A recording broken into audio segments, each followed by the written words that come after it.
কিন্তু এরকম ধরুন একটা লোক আছে যার পা ভেঙে গেছিল আগে, তার স্ক্রু দিয়ে ল্যাগ স্ক্রু সব দিয়ে ফিক্সেশন করা আছে, প্লেটিং করা আছে, সেই পাটার যদি তার বয়সকালে যদি তার নি রিপ্লেসমেন্টের দরকার হয়, তাহলে কি সে ওই নি রিপ্লেসমেন্টের টাকা ইন্স্যুরেন্স কোম্পানির থেকে পাবে না?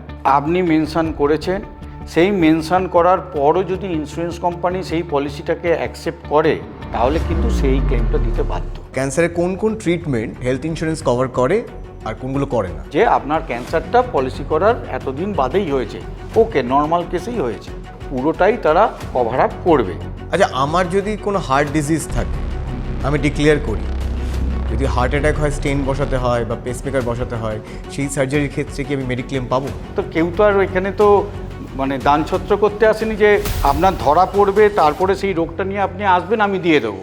যে হেলথ ইন্স্যুরেন্স আজকে করেছি, আমার 1-2 মাস পরে একটা সার্জারির দরকার হলো, ইন্স্যুরেন্স কোম্পানি আমাকে টাকা দেবে? আপনাকে মোটামুটি 3টে বছর কন্টিনিউ করতে হচ্ছে পলিসিটা, তবে আপনি এই রোগের ক্ষেত্রে এলিজেবল হচ্ছে। আমরা দেখেছি সরকারি বেশ কিছু হেলথ ইন্স্যুরেন্স স্কিম এসছে, পাশাপাশি সে কি বেসরকারি ইন্স্যুরেন্সটা অ্যাপ্লাই করতে পারে? আপনি একাধিক ইন্স্যুরেন্স পলিসি নিতে পারেন। তো আমি 75 বয়সে গিয়ে আমি একটা মেডিক্লেম শুরু করব, আমি কি শুরু করতে পারবো? সেখানে আপনার পলিসিটা নর্মাল পলিসি হবে না, একজন মানুষ একসাথে কটা মেডিকেল ইন্স্যুরেন্স হোল্ড করতে পারে? এর কোনো সেরকম লিমিট নেই। আমরা খুব শুনি যে এই মেডিকেল ইন্স্যুরেন্সটা ক্যাশলেস, মানে আমার কোনো টাকা লাগবে না। এবার আপনি যে ইন্স্যুরেন্স কোম্পানির সাথে যুক্ত হয়েছেন, তার যে হসপিটাল লিস্ট, সেই হসপিটাল লিস্ট অনুযায়ী যদি আপনি অ্যাডমিট হন, তাহলে সেখানে আপনার ক্যাশলেস ফেসিলিটি শুরু হয়। ক্যাশলেস হলে নাকি তারা হাত খুলে এরা বিলিং করে, এটা কি সত্যি? কিন্তু এটা সত্যি, আংশিক হলেও সত্যি। মেন্টাল হেলথ ডিসঅর্ডারের জন্য কাউকে যদি অ্যাসাইলামে যেতে হয় এবং সিরিয়াস সাইকিয়াট্রিক ডিজিজ, এইটা কি হেলথ ইন্স্যুরেন্স কভার করে? ওনার কোনো দোষ ছিল না, কিন্তু ডিউ টু সিচুয়েশন ওনাকে অ্যাডমিট হতে হচ্ছে, এবং সেটা একটা সার্টেন টাইমের পর, তাহলে সেটা নিশ্চয়ই পেয়ে।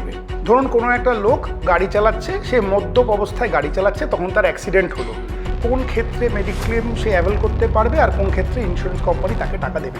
বিষয়টা হচ্ছে, যিনি মদ্যপ অবস্থায় আছেন তিনি যদি নিজেই ড্রাইভ করেন এবং সেই অবস্থায় যদি তার অ্যাক্সিডেন্ট হয় এবং ভর্তি হতে হয় ওনাকে, তাহলে উনি ক্লেম পাবেন না। আচ্ছা, গণধোলাই হেলথ ইন্স্যুরেন্স আছে আপনাদের? দেখতে হবে গণধোলাই হওয়ার জন্য নিজে তার সাথে যুক্ত ছিলেন নাকি পরিস্থিতির বিচারে ওনার গণধোলাইটা হয়ে গেছে।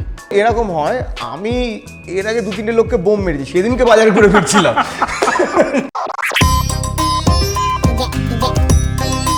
Injection. হাই, আমি সায়ন। হাই, আমি Kushal. Welcome to injection podcast. এবং আজকে ইনজেকশন পডকাস্টের এই এপিসোডে আমরা আলোচনা করব ডাক্তারবাবু কি রোগ নিয়ে? কোনো রোগ ফোগ নিয়ে আলোচনা করবো না, মানে ডাক্তারি ফাক্তারি নিয়ে আলোচনা করবো না। মানে আমরাও তান্ত্রিকের পডকাস্ট করব? তান্ত্রিকের পডকাস্ট করতে হবে কেন? মানে সবসময় ডাক্তারি নিয়ে আসতে হবে? আর কিছু জিনিস নেই? মেডিকেল ইন্স্যুরেন্স বলে একটা জিনিস আছে। ও, একটা জিনিস মনে রাখবেন, মেডিকেল এই যে ইনফ্লেশন, সেটা লোকে মোটামুটি বলে 14%। So your savings won't help you, মানে সেভিংস ওন্ট প্রোটেক্ট ইউ। তো সেই জন্য হেলথ ইন্স্যুরেন্স কতটা দরকার বুঝতে পারছেন? কোনো একটা লোক অসুস্থ হয়ে পড়েছে, তার পকেটে পয়সা নেই, এই বাজারে চিকিৎসা মিলবে? সেই জন্য আমরা আজকে নিয়ে এসেছি এই ইন্স্যুরেন্স স্পেশালিস্ট মিস্টার শুভম নাথকে। নমস্কার। নমস্কার, আমি শুভম নাথ। আমি ইন্স্যুরেন্স জগতে দীর্ঘ 25 বছর হয়ে আছি। এই 25 বছর ধরে টার্মস এন্ড কন্ডিশনস গুলো আপনি পড়তে পেরেছেন, যেগুলো লেখা থাকে? অ্যাকচুয়ালি সত্যি কথা বলতে, সব ফর্মের শেষেই লোকে শুধু সাইনটা করে, হ্যাঁ। কেউ কোনোদিন কোনো টার্মস অ্যান্ড কন্ডিশন পড়ে দেখে না। না, একে তো এত, তার মধ্যে যেই মানে আমরা পরীক্ষায় চোতা করার সময় যে মাইক্রোজেরফ করতাম, ওই ফন্টে লেখা, একটু ফন্টগুলো বাড়াতে পারেন তো? অ্যাকচুয়ালি কি হয়, এতখানি টার্মস অ্যান্ড কন্ডিশন আছে, কারোর পক্ষেই পড়াটা সম্ভবপর হয় না। সেই জন্য এখন এসে গেছে কি, অনলাইন বেসড এসে গেছে, যেটা আগে খুব একটা ছিল না। ফলে এখন মানুষ অনলাইনেই অনেকটা পড়ে নিতে পারছে, বা কারেন্ট জেনারেশন অনেকখানি আপডেটেড যে এখানকার টার্মস অ্যান্ড কন্ডিশন কী আছে। এখন বরং লোকে অন্যভাবে প্রশ্ন করে যে আচ্ছা এইটা আমার পলিসিতে থাকবে তো, এই জিনিসটা পাওয়া যায় তো, এইটা এখন খুব এফেক্টিভ। মানে ইন্স্যুরেন্সে যখন নেওয়ার ইচ্ছে ছিল তখন যখন পড়তে শুরু করেছিল, আর যখন শেষ করলো টার্মস অ্যান্ড কন্ডিশন, তখন আর ইন্স্যুরেন্স নেওয়ার দরকার নেই।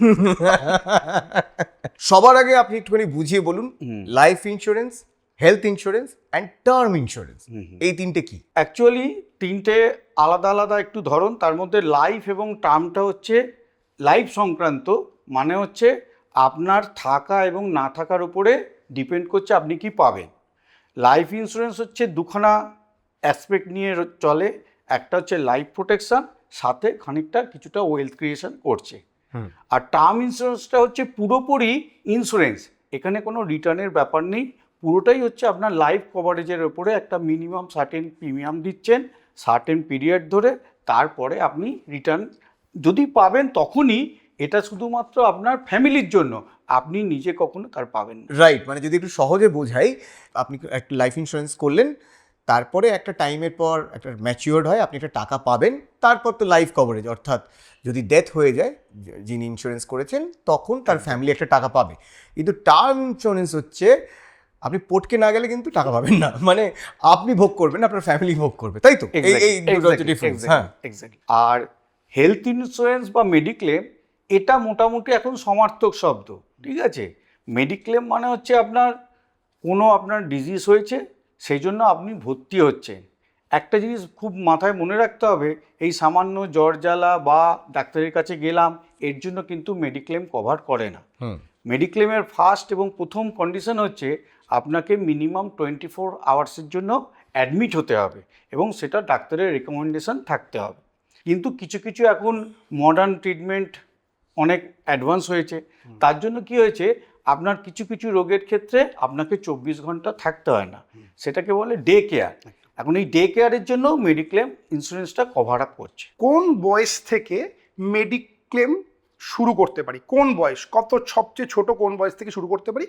আর কত বছর, মানে সবচেয়ে বয়স্ক কত বছর অবধি আমরা এই মেডিক্লেমটাকে নিতে পারি? টাইম টু টাইম এই জিনিসটা চেঞ্জ হচ্ছে। বেসিক্যালি যখন মেডিক্লেম শুরু হয়েছিল তখন 3 মাস বয়স থেকে শুরু করা যেত এবং আপনার 85 ইয়ার্স পর্যন্ত কভারেজ আপনি পেতে পারতেন। আমি ধরলাম যে 3 মাস থেকে শুরু করেছে। ঠিক। এবার আমার একটা ইচ্ছে হলো আমি 75 বয়সে গিয়ে আমি একটা মেডিক্লেম শুরু করব। আমি কি শুরু করতে পারবো? হ্যাঁ, আপনি সেখানেও শুরু করতে পারবেন। সেখানে আপনার পলিসিটা নর্মাল পলিসি হবে না, ওখানে সিনিয়র সিটিজেন পলিসি বলে এখন একটা পলিসি ইস্যু হয়েছে, যেটা 60 এবং অনওয়ার্ডস লোকেদের জন্য ওটা নেওয়া যেতে পারে। সেখানে কি প্রিমিয়াম অনেক বেশি? প্রিমিয়াম দেখুন, এখানে দুভাবে প্রিমিয়াম আছে। সিনিয়র সিটিজেনদের জন্য একটা কম রেঞ্জের জন্য একটা পলিসি করা হয়েছে, আর তাদের যদি কেউ বেটার যদি অপশান নিতে চায় তাহলে তাদের জন্য একটা আলাদা করে কভারেজ।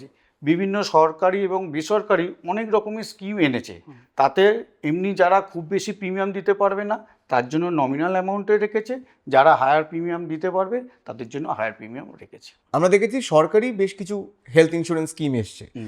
তো ধরে নিন কারোর একটা মেডিকেল এমার্জেন্সি হয়েছে, সে অ্যাডমিটেড, প্রথমে সে সরকারি ইন্স্যুরেন্সটা অ্যাপ্লাই করলো, পাশাপাশি সে কি বেসরকারি ইন্স্যুরেন্সটা অ্যাপ্লাই করতে পারে প্যারালালি যদি দুটো হয়? কারণ যদি টাকার অঙ্কটা অনেক বেশি হয়। অ্যাকচুয়ালি এখানে হচ্ছে কি, সরকারি ইন্স্যুরেন্স হচ্ছে সব থেকে পুরনো, এখন পর্যন্ত 4টে পিএসইউ কোম্পানি আছে, ঠিক আছে? তারা মোটামুটি 100 বছর, 2টো কোম্পানি অলরেডি পেরিয়ে গেছে আর 2জন 100 হওয়ার মুখে। এছাড়া আরও 20টা বেসরকারি কোম্পানি আছে যারা এই মোটামুটি 20 বছরের মধ্যে যারা এখানে ইন্ডিয়াতে ব্যবসা করার সুযোগ পেয়েছে বা করছে। আপনি একাধিক ইন্স্যুরেন্স পলিসি নিতে পারেন, কিন্তু কন্ডিশন একটাই, আপনি প্রথম যে ইন্স্যুরেন্সটা যেখানে করেছেন তারপর যদি আপনি সেকেন্ড ইন্স্যুরেন্সটা নেন, সেখানে আপনাকে ইনফর্ম করে দিতে হবে আমার অমুক জায়গায় এত টাকা কভারেজ অলরেডি আছে। এবার আপনি সেকেন্ড ইন্স্যুরেন্সটা করলেন, আপনার যখন ক্লেম হলো আপনি দুটো ইন্স্যুরেন্সের মধ্যে যে কোনো একটা প্রথমে অ্যাভেল করলেন, তার সাম ইনসিওর্ড মানে যে কভারেজটা আপনি নিয়েছেন সেটা যদি এক্সস্ট হয়ে যায় তখন আপনি সেকেন্ড কোম্পানিতে অ্যাপ্লাই করতে পারেন। একজন মানুষ একসাথে কটা মেডিকেল ইন্স্যুরেন্স হোল্ড করতে পারে? দেখুন, এটা ডিপেন্ড করছে সঠিকভাবে করতে গেলে ওনার কি ইনকাম প্রোফাইল, তার উপরে দেখতে হবে যে ওই ইনকাম প্রোফাইলে উনি কত সাম ইনসিওর পর্যন্ত নিতে পারেন। অন্যভাবে নেবেন না, যারা একটু নিচু স্তরের মানুষ আছে সে কখনো 1 কোটি ইন্স্যুরেন্সের কভারেজ তাকে দেওয়া হবে না, কারণ তার ক্রাইটেরিয়া সেটাকে পারফর্ম করছে না, ঠিক আছে? আপনাকে দেখতে হবে আপনার যে ইনকাম প্রোফাইল সেই অনুযায়ী আপনাকে 10 লাখ, 20 লাখ, 50 লাখ কতটা পর্যন্ত দেওয়া যেতে পারে। এর কোনো সেরকম লিমিট নেই, কিন্তু আপনার ইনকামের ওপর, ধরুন আপনি প্রথম জায়গায় করেছেন 10 lakhs, পরের জায়গায় যখন করছেন আপনাকে মেনশন করতে হচ্ছে আপনার আগে কত আছে, তবে সে পরবর্তীটা সে দেবে। আপনি যদি আবার থার্ড টাইম মনে করেন আবার বাড়াবেন, তখন তাদেরকে জিজ্ঞেস করতে হবে আগে আমার এই দুটো আছে, তারপরে নেক্সট লেভেল। এইভাবে ধাপে ধাপে আপনার এগোবে সাম ইনসিওর। ডাক্তারবাবুর একটা প্রশ্ন আছে, ডাক্তারবাবু রোজ বাড়ে, সায়নের একটা প্রশ্ন আছে। আচ্ছা, আজ আমি ডাক্তারবাবুর জন্য একটা প্রশ্ন করব। আপনারা সবার সাথে ঠিক আছে, আপনারা এই দাঁতের ডাক্তারবাবুদের সাথে এই অন্যায়টা করলেন কেন? এই সার্জারি, দাঁত তোলা, এগুলো তো বেশ খরচ সাপেক্ষ, কিন্তু আপনি মানবেন। একদম তো তাই। সেটা আপনারা এরকম করলেন কেন? এই আমাদের দাঁতের ডাক্তারবাবুদের সাথে এই অন্যায়টা করলেন কেন? আপনার অ্যাকচুয়ালি ইন্স্যুরেন্স হয় না? দাঁতের বিষয়ে আমাদের মানে বিশেষ করে আমরা তো থার্ড ওয়ার্ল্ড কান্ট্রিতে আছি, ইন্ডিয়াতে দাঁতের ব্যাপারে আমাদের খুব অনীহা আছে। মানে আমরা দাঁতের প্রতি সেভাবে যত্ন নিই না, সেটা হয়তো শহরের লোকেদের অতটা নয়। আপনি একটু শহর থেকে বাইরে চলে যান, তারা অতখানি কেয়ার করে না। এখানে আপনার সাথে আমি একটু ডিফার করছি যে শুধু দাঁতের ব্যাপারে নয়, আমরা ভুলভাল খাচ্ছি, পেটের ব্যাপারেও আমরা যত্নশীল নই, আমরা স্মোক করছি, লাংসের ব্যাপারেও যত্নশীল নই, মাল খাচ্ছি, লিভারের ব্যাপারেও আমরা যত্নশীল নই। তাহলে শুধু দাঁতটাকে আপনারা হাইলাইট করছেন কেন? আসলে এটা যখন আমাদের মানে আইআরডি যখন নিয়ম তৈরি করেছে, তখন সে স্পেসিফিক কিছু কিছু কন্ডিশন করে করে তার মানে টার্মস অ্যান্ড কন্ডিশন সেট করে দিয়েছে। আমরা সেই কন্ডিশন অনুযায়ী এখন চলে এসেছি। দাঁতে একেবারে পাওয়া যায় না বলাটা একদম ভুল। এখন বেশ কিছু বেসরকারি কোম্পানি তারা দাঁতের জন্য ওপিডিতে 5 to 10,000 পর্যন্ত তারা কভার আপ করছে।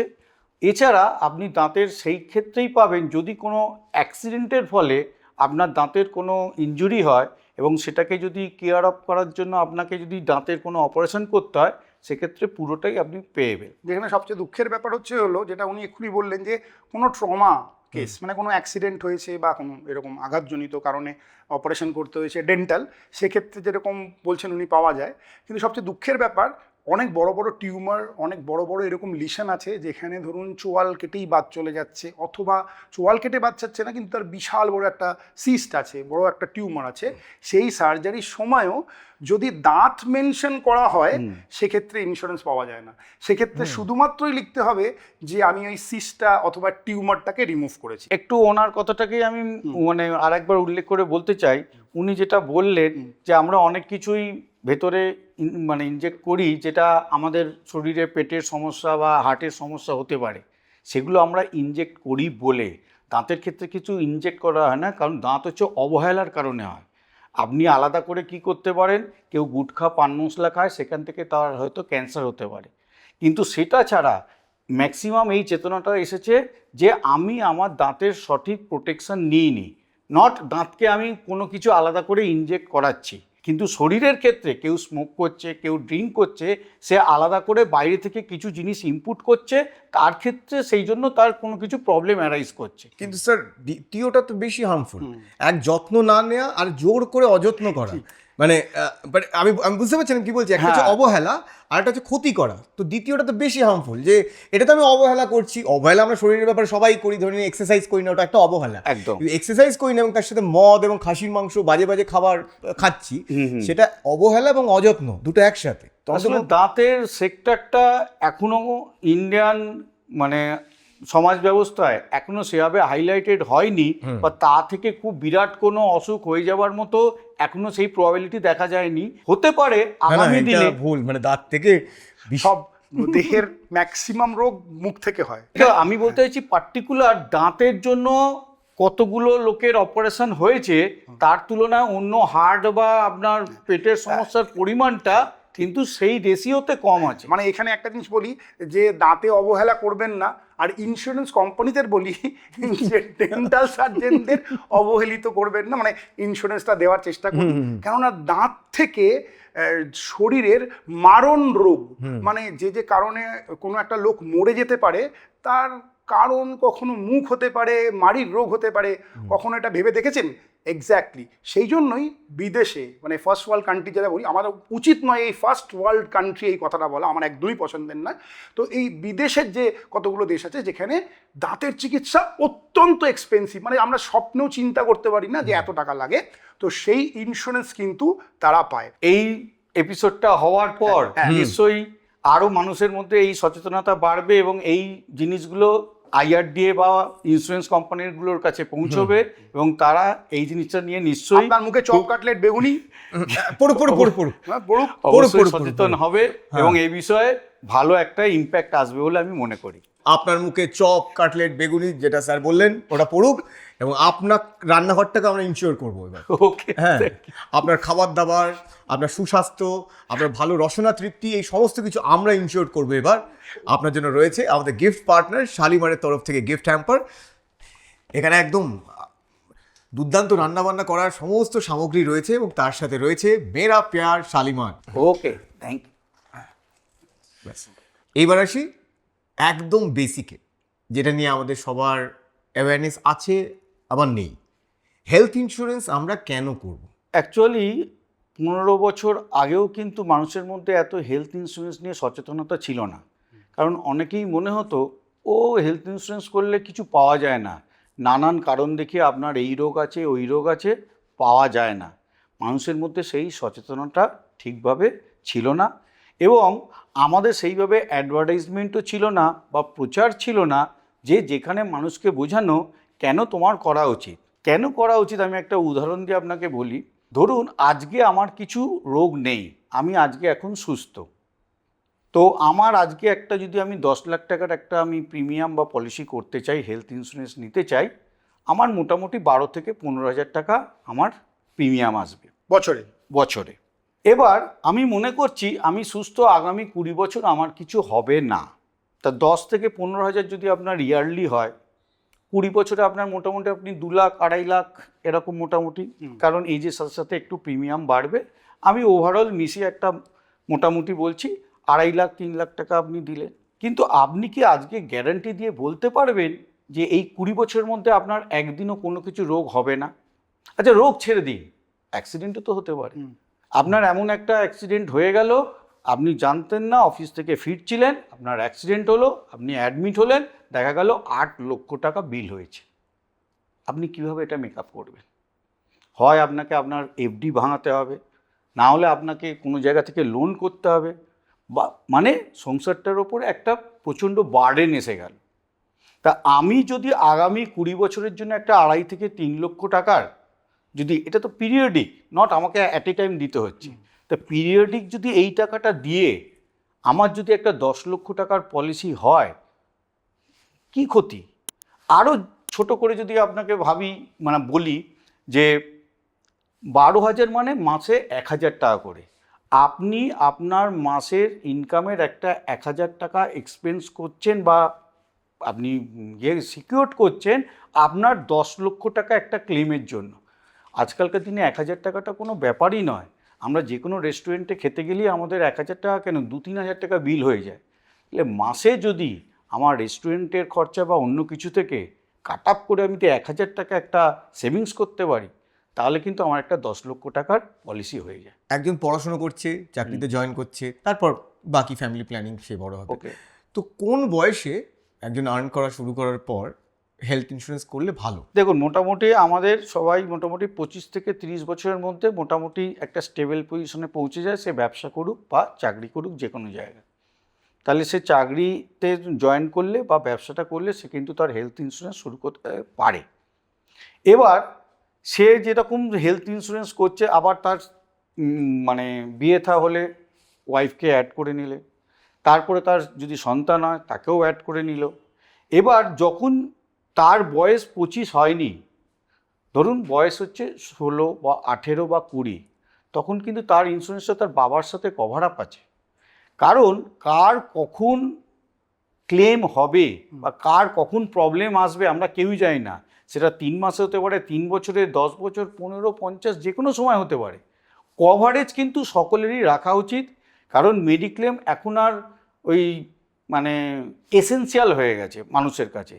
ঘরে যেমন এসিটাও এখন এসেনশিয়াল হয়ে গেছে, আগে লাক্সারিয়াস ছিল, মেডিক্লেমটাও এখন মানুষের জীবনে এসেনশিয়াল প্রোডাক্ট হয়ে গেছে। হেলথ ইন্স্যুরেন্স নেওয়ার সময় কোন কোন জিনিসগুলো দেখে নেওয়া উচিত? অ্যাকচুয়ালি অনেকেই হেলথ ইন্স্যুরেন্স করার সময় প্রপার টার্মস অ্যান্ড কন্ডিশনটা পুরোপুরি ফলো আপ করে না। কারণ যিনি তাকে করাচ্ছেন তিনি যেভাবে তাকে বোঝাচ্ছেন ওনার কিন্তু তার উপরই ফোকাস থাকে। কারণ ওই যে 18 পাতা বা 20 পাতার যে টার্মস অ্যান্ড কন্ডিশন লেখা থাকে, কারুর পক্ষেই সেটা কিন্তু পড়া সম্ভব হয় না, দেখাও সম্ভব হয় না। মানুষ একটা ব্রিফিং চায় যে যেখানে তাকে শর্ট আউট করে কিছু বুঝিয়ে দেওয়া হবে। তো যিনি সেই কাজটা তার হেল্প করছেন বা যিনি ওনার অ্যাডভাইজার, তিনিই ব্রিফ করে ওনাকে বুঝিয়ে দেন। কিন্তু এই ব্রিফিংয়ের সময় একটা জিনিস খেয়াল রাখতে হবে যে ওনার যদি কোনো প্রি এক্সিস্টিং ডিজিজ থেকে থাকে সেটা কিন্তু উল্লেখ করা। এটা আমরা অনেক সময় ভুলে যাই করার সময়, যে কারণে অনেক সময় বলে মেডিক্লেম করে ক্লেম পাওয়া যায় না। এটা খুব কমন চলে আসে, আমি মেডিক্লেম করেছিলাম, ক্লেম পাইনি। দেখা গেল উনি মেডিক্লেমটা করার আগে থাকতে প্রচুর ড্রিঙ্ক করতেন, কিন্তু সেখানে ওই যে পলিসিতে লেখা ছিল অ্যালকোহলিক, উনি নো করে চলে গেছেন। কারণ বেসিক্যালি সবাই তাই করে, স্মোকার নো। কারণ যখনই আমি লিখবো স্মোকার, যখনই আমি লিখবো অ্যালকোহলিক, তখনই তার পরিমাণ বা কোয়ান্টিটি চলে আসে, এবং সেটা স্পেসিফাই করলে আপনার উপরে লোডিং বা ওয়েটিং এসে যেতে পারে। সেটাকে অ্যাভয়েড করার জন্য অনেকেই বা যিনি অ্যাডভাইজার তিনি আর কিন্তু এটাকে নিয়ে আর বেশি ফার্দার এক্সটেন্ড করতে চান না, কারণ এমনি যা প্রিমিয়াম আসে তার উপরে আরও লোডিং হলে অনেকটা বেড়ে যাবে, উনি নাও করতে পারে। প্রি এক্সিস্টিং ডিজিজ, তো আমার স্মোকার যেরকম বললেন, আপনারা এইসব খবর রাখেন, অ্যালকোহলিক কি নন অ্যালকোহলিক এরকম, কিন্তু এরকম ধরুন একটা লোক আছে যার পা ভেঙে গেছিল আগে, তার স্ক্রু দিয়ে, ল্যাগ স্ক্রু সব দিয়ে ফিক্সেশন করা আছে, প্লেটিং করা আছে, সেই পাটার জন্য সে মেনশন করলো যে আমার এরকম আগে একটা অ্যাক্সিডেন্ট ছিল। সেই পাটার যদি তার বয়সকালে যদি তার নি রিপ্লেসমেন্টের দরকার হয়, তাহলে কি সে ওই নি রিপ্লেসমেন্টের টাকা ইন্স্যুরেন্স কোম্পানির থেকে পাবে না? আপনি মেনশন করেছেন, সেই মেনশন করার পরও যদি ইন্স্যুরেন্স কোম্পানি সেই পলিসিটাকে অ্যাকসেপ্ট করে, তাহলে কিন্তু সেই ক্লেমটা দিতে বাধ্য। আচ্ছা, কিন্তু সেখানে সে স্পেসিফিক তখনই যদি তার কোনো এক্সক্লুশন মনে হয়, তাহলে পলিসি কন্ডিশনে সে সেটা মেনশন করে দেবে, এই যে প্লেটটা লাগানো হয়েছে এই প্লেটটা রিমুভালের জন্য যদি কোনো সময় কিছু অপারেটিভ কিছু করতে হয়, তাহলে পাওয়া যাবে না। কিন্তু ধরুন এরকম একটা লোক যে প্রচন্ড চেইন স্মোকার ছিল, তখন সে স্মোকারই মেনশন করেছে যে আমি স্মোকার, কিন্তু সে ওই ইন্স্যুরেন্সটা করার 1 বছরের মধ্যে সে সিগারেট খাওয়াটাকে কুইট করেছে, ছেড়ে দিয়েছে, সিগারেট খায় না। ওকে, সেক্ষেত্রে যদি সে বলে যে না দেখুন আমি তো সিগারেট খাওয়া ছেড়ে দিয়েছি, সেটা কি ইন্স্যুরেন্স কোম্পানি অ্যাকসেপ্ট করে? অ্যাকচুয়ালি এখানে ইন্স্যুরেন্সের সাথে কন্ডিশনটা তখনই হচ্ছে অ্যাট দ্যাট টাইম তিনি কি পজিশনে আছেন, তিনি 2 বছর আগে কি করেছেন বা তার আগে কি ছিল সেটা ম্যাটার করছে না। আমি এই মুহূর্তে কি আমার মানে ডিজিজ আছে, বা আমি কি স্মোক করি না আমি অ্যালকোহলিক, সেটা এই মুহূর্তের বেসিসে আমার ট্রিটমেন্ট হবে। তাতে যদি ডিক্লেয়ার করার পর ইন্স্যুরেন্স কোম্পানি যদি মনে হয় ওনাদের কোনো কিছু টেস্ট করানোর কথা, ওনারা টেস্টও করিয়ে নেয়। মানে সেক্ষেত্রে ধরুন আমি একটা হাঁপানির রুগী, আমার একটা অ্যাস্থমা আছে, আমি বয়সকালে আমার একটা লাংসে কোনো প্রবলেম হলো, তো সেই কোম্পানি বলবে না দেখো তোমার তো বরাবরই এরকম একটা অসুখ আছে যার সাথে এটা রিলেটেড, তাহলে তুমি ইন্স্যুরেন্স পাবে না। অ্যাকচুয়ালি এই যে অ্যাস্থমা আপনি বললেন, অ্যাস্থমা থাকার জন্য যখন আপনি মেনশন করে দিচ্ছেন, জেনারেলি অ্যাস্থমা থাকলে অ্যাস্থমা ঘটিত কোনো কারণে অ্যাডমিট হলে পাওয়া যায় না। এইটাই তো হচ্ছে কথা। তার মানে আমি আমার স্বাস্থ্য তো এরকম তো করতে পারি না যে আমার অ্যাস্থমা আছে বলে আমার এই রোগটা হবে না, আমি তো বলতে পারি না।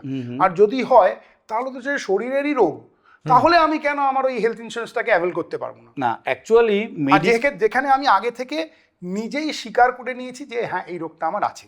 রাইট, দেখুন মেডিক্লেম ইন্স্যুরেন্সটা হচ্ছে দুটো পার্টির মধ্যে হচ্ছে একটা কন্ট্রাক্ট, ইন্স্যুরার আর ইনসিওর্ড।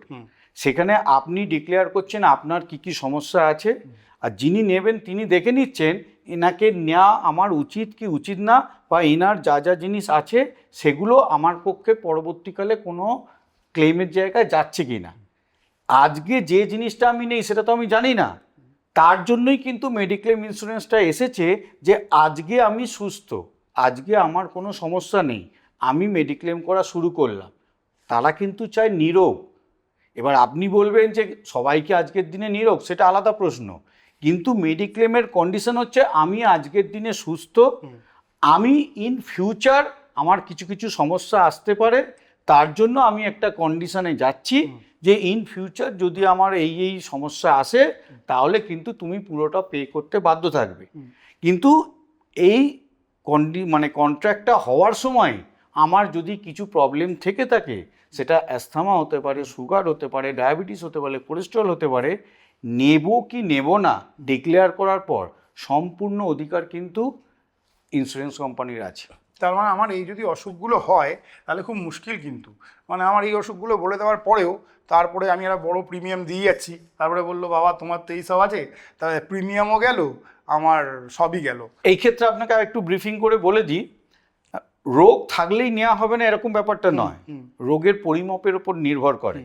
ধরুন আমার সুগার আছে বা আমার প্রেশার আছে, আমি লাস্ট 2 বছর ধরে সুগারের ওষুধ খাচ্ছি বা প্রেশারের ওষুধ খাচ্ছি, আমার ওষুধ কি ডোজের খাচ্ছি, কতদিন খাচ্ছি, এবং তার জন্য আজকে আমার সুগারের মাপ কি আছে বা প্রেশারের মাপ কি আছে, তার উপর ডিপেন্ড করে আমাকে কোম্পানি কন্ডিশন দিয়ে দেবে আপনার সুগার এই লেভেলে আছে, আপনি আগামী 2 বছর কোনো সুগার ঘটিত কারণে পাবেন না, 2 বছর পর থেকে আপনি পাবেন।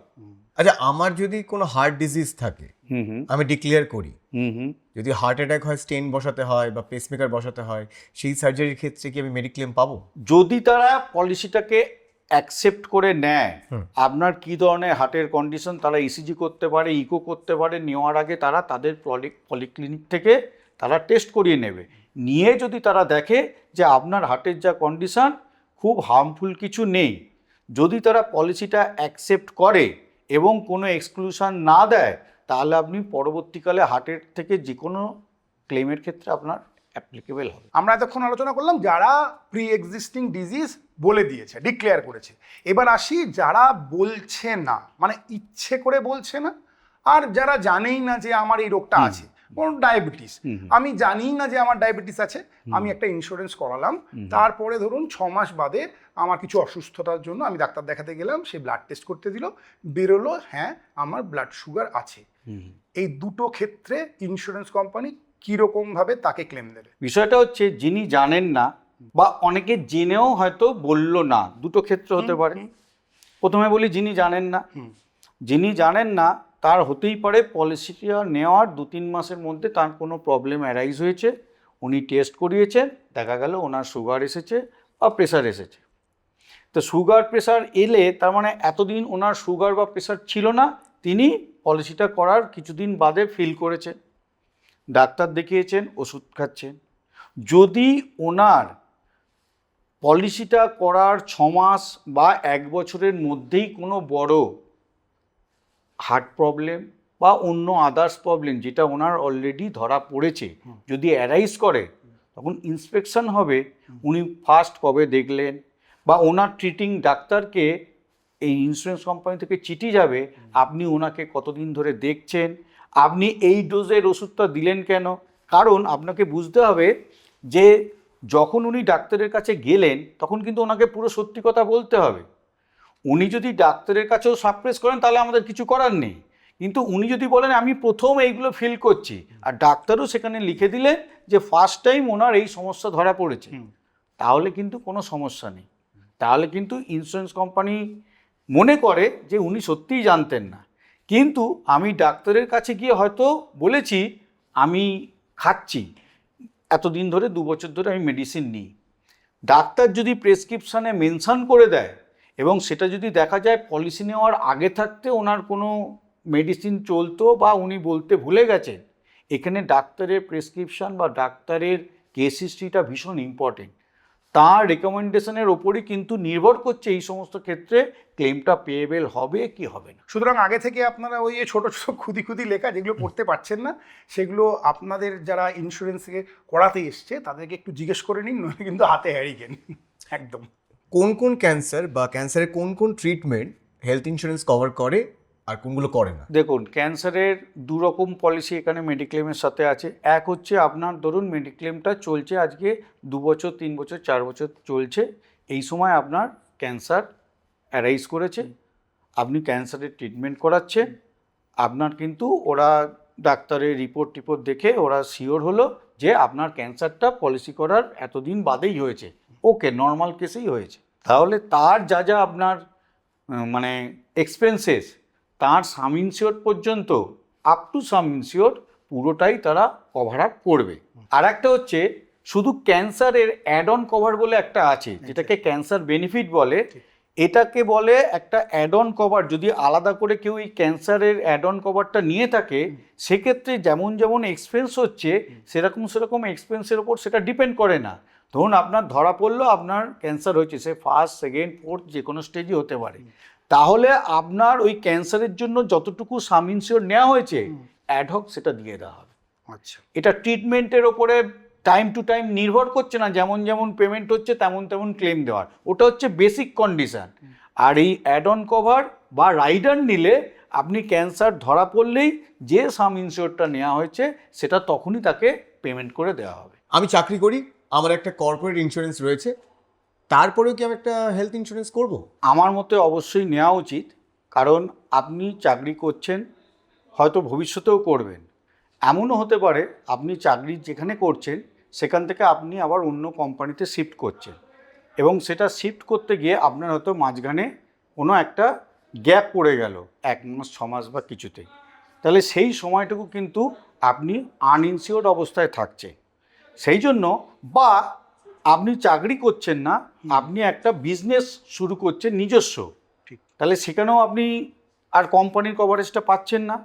আমার মনে হয় একটা কর্পোরেট ইন্স্যুরেন্সের পাশাপাশি নিজের একটা সেলফ হেলথ ইন্স্যুরেন্স বা মেডিক্লেম করে রাখা দরকার।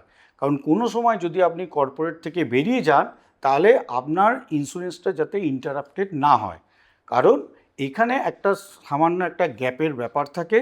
এই গ্যাপটা কিন্তু আপনি যদি কর্পোরেট এবং পার্সোনাল ইন্স্যুরেন্স দুটো যদি মেনটেন করেন, তাহলে আপনার কোনো সমস্যা থাকবে না। ধরুন আমি আজকে একটা ইন্স্যুরেন্স করেছি, হেলথ ইন্স্যুরেন্স আজকে করেছি, আমার 1-2 মাস পরে একটা সার্জারির দরকার হলো, ইন্স্যুরেন্স কোম্পানি আমাকে টাকা দেবে? এটা ঠিক এতটা সহজ করে বলাটা মুশকিল, কারণ এখানে কতগুলো পার্ট আছে।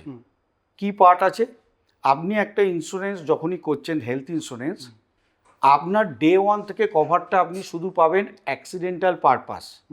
আপনি আজকে ইন্স্যুরেন্সটা নিয়েছেন, কালকে আপনার একটা অ্যাক্সিডেন্ট হলো, আপনি অ্যাডমিট হয়েছেন, আপনার ফুল সাম ইনসিওর বা ফুল কভারেজ আপনি পাবেন।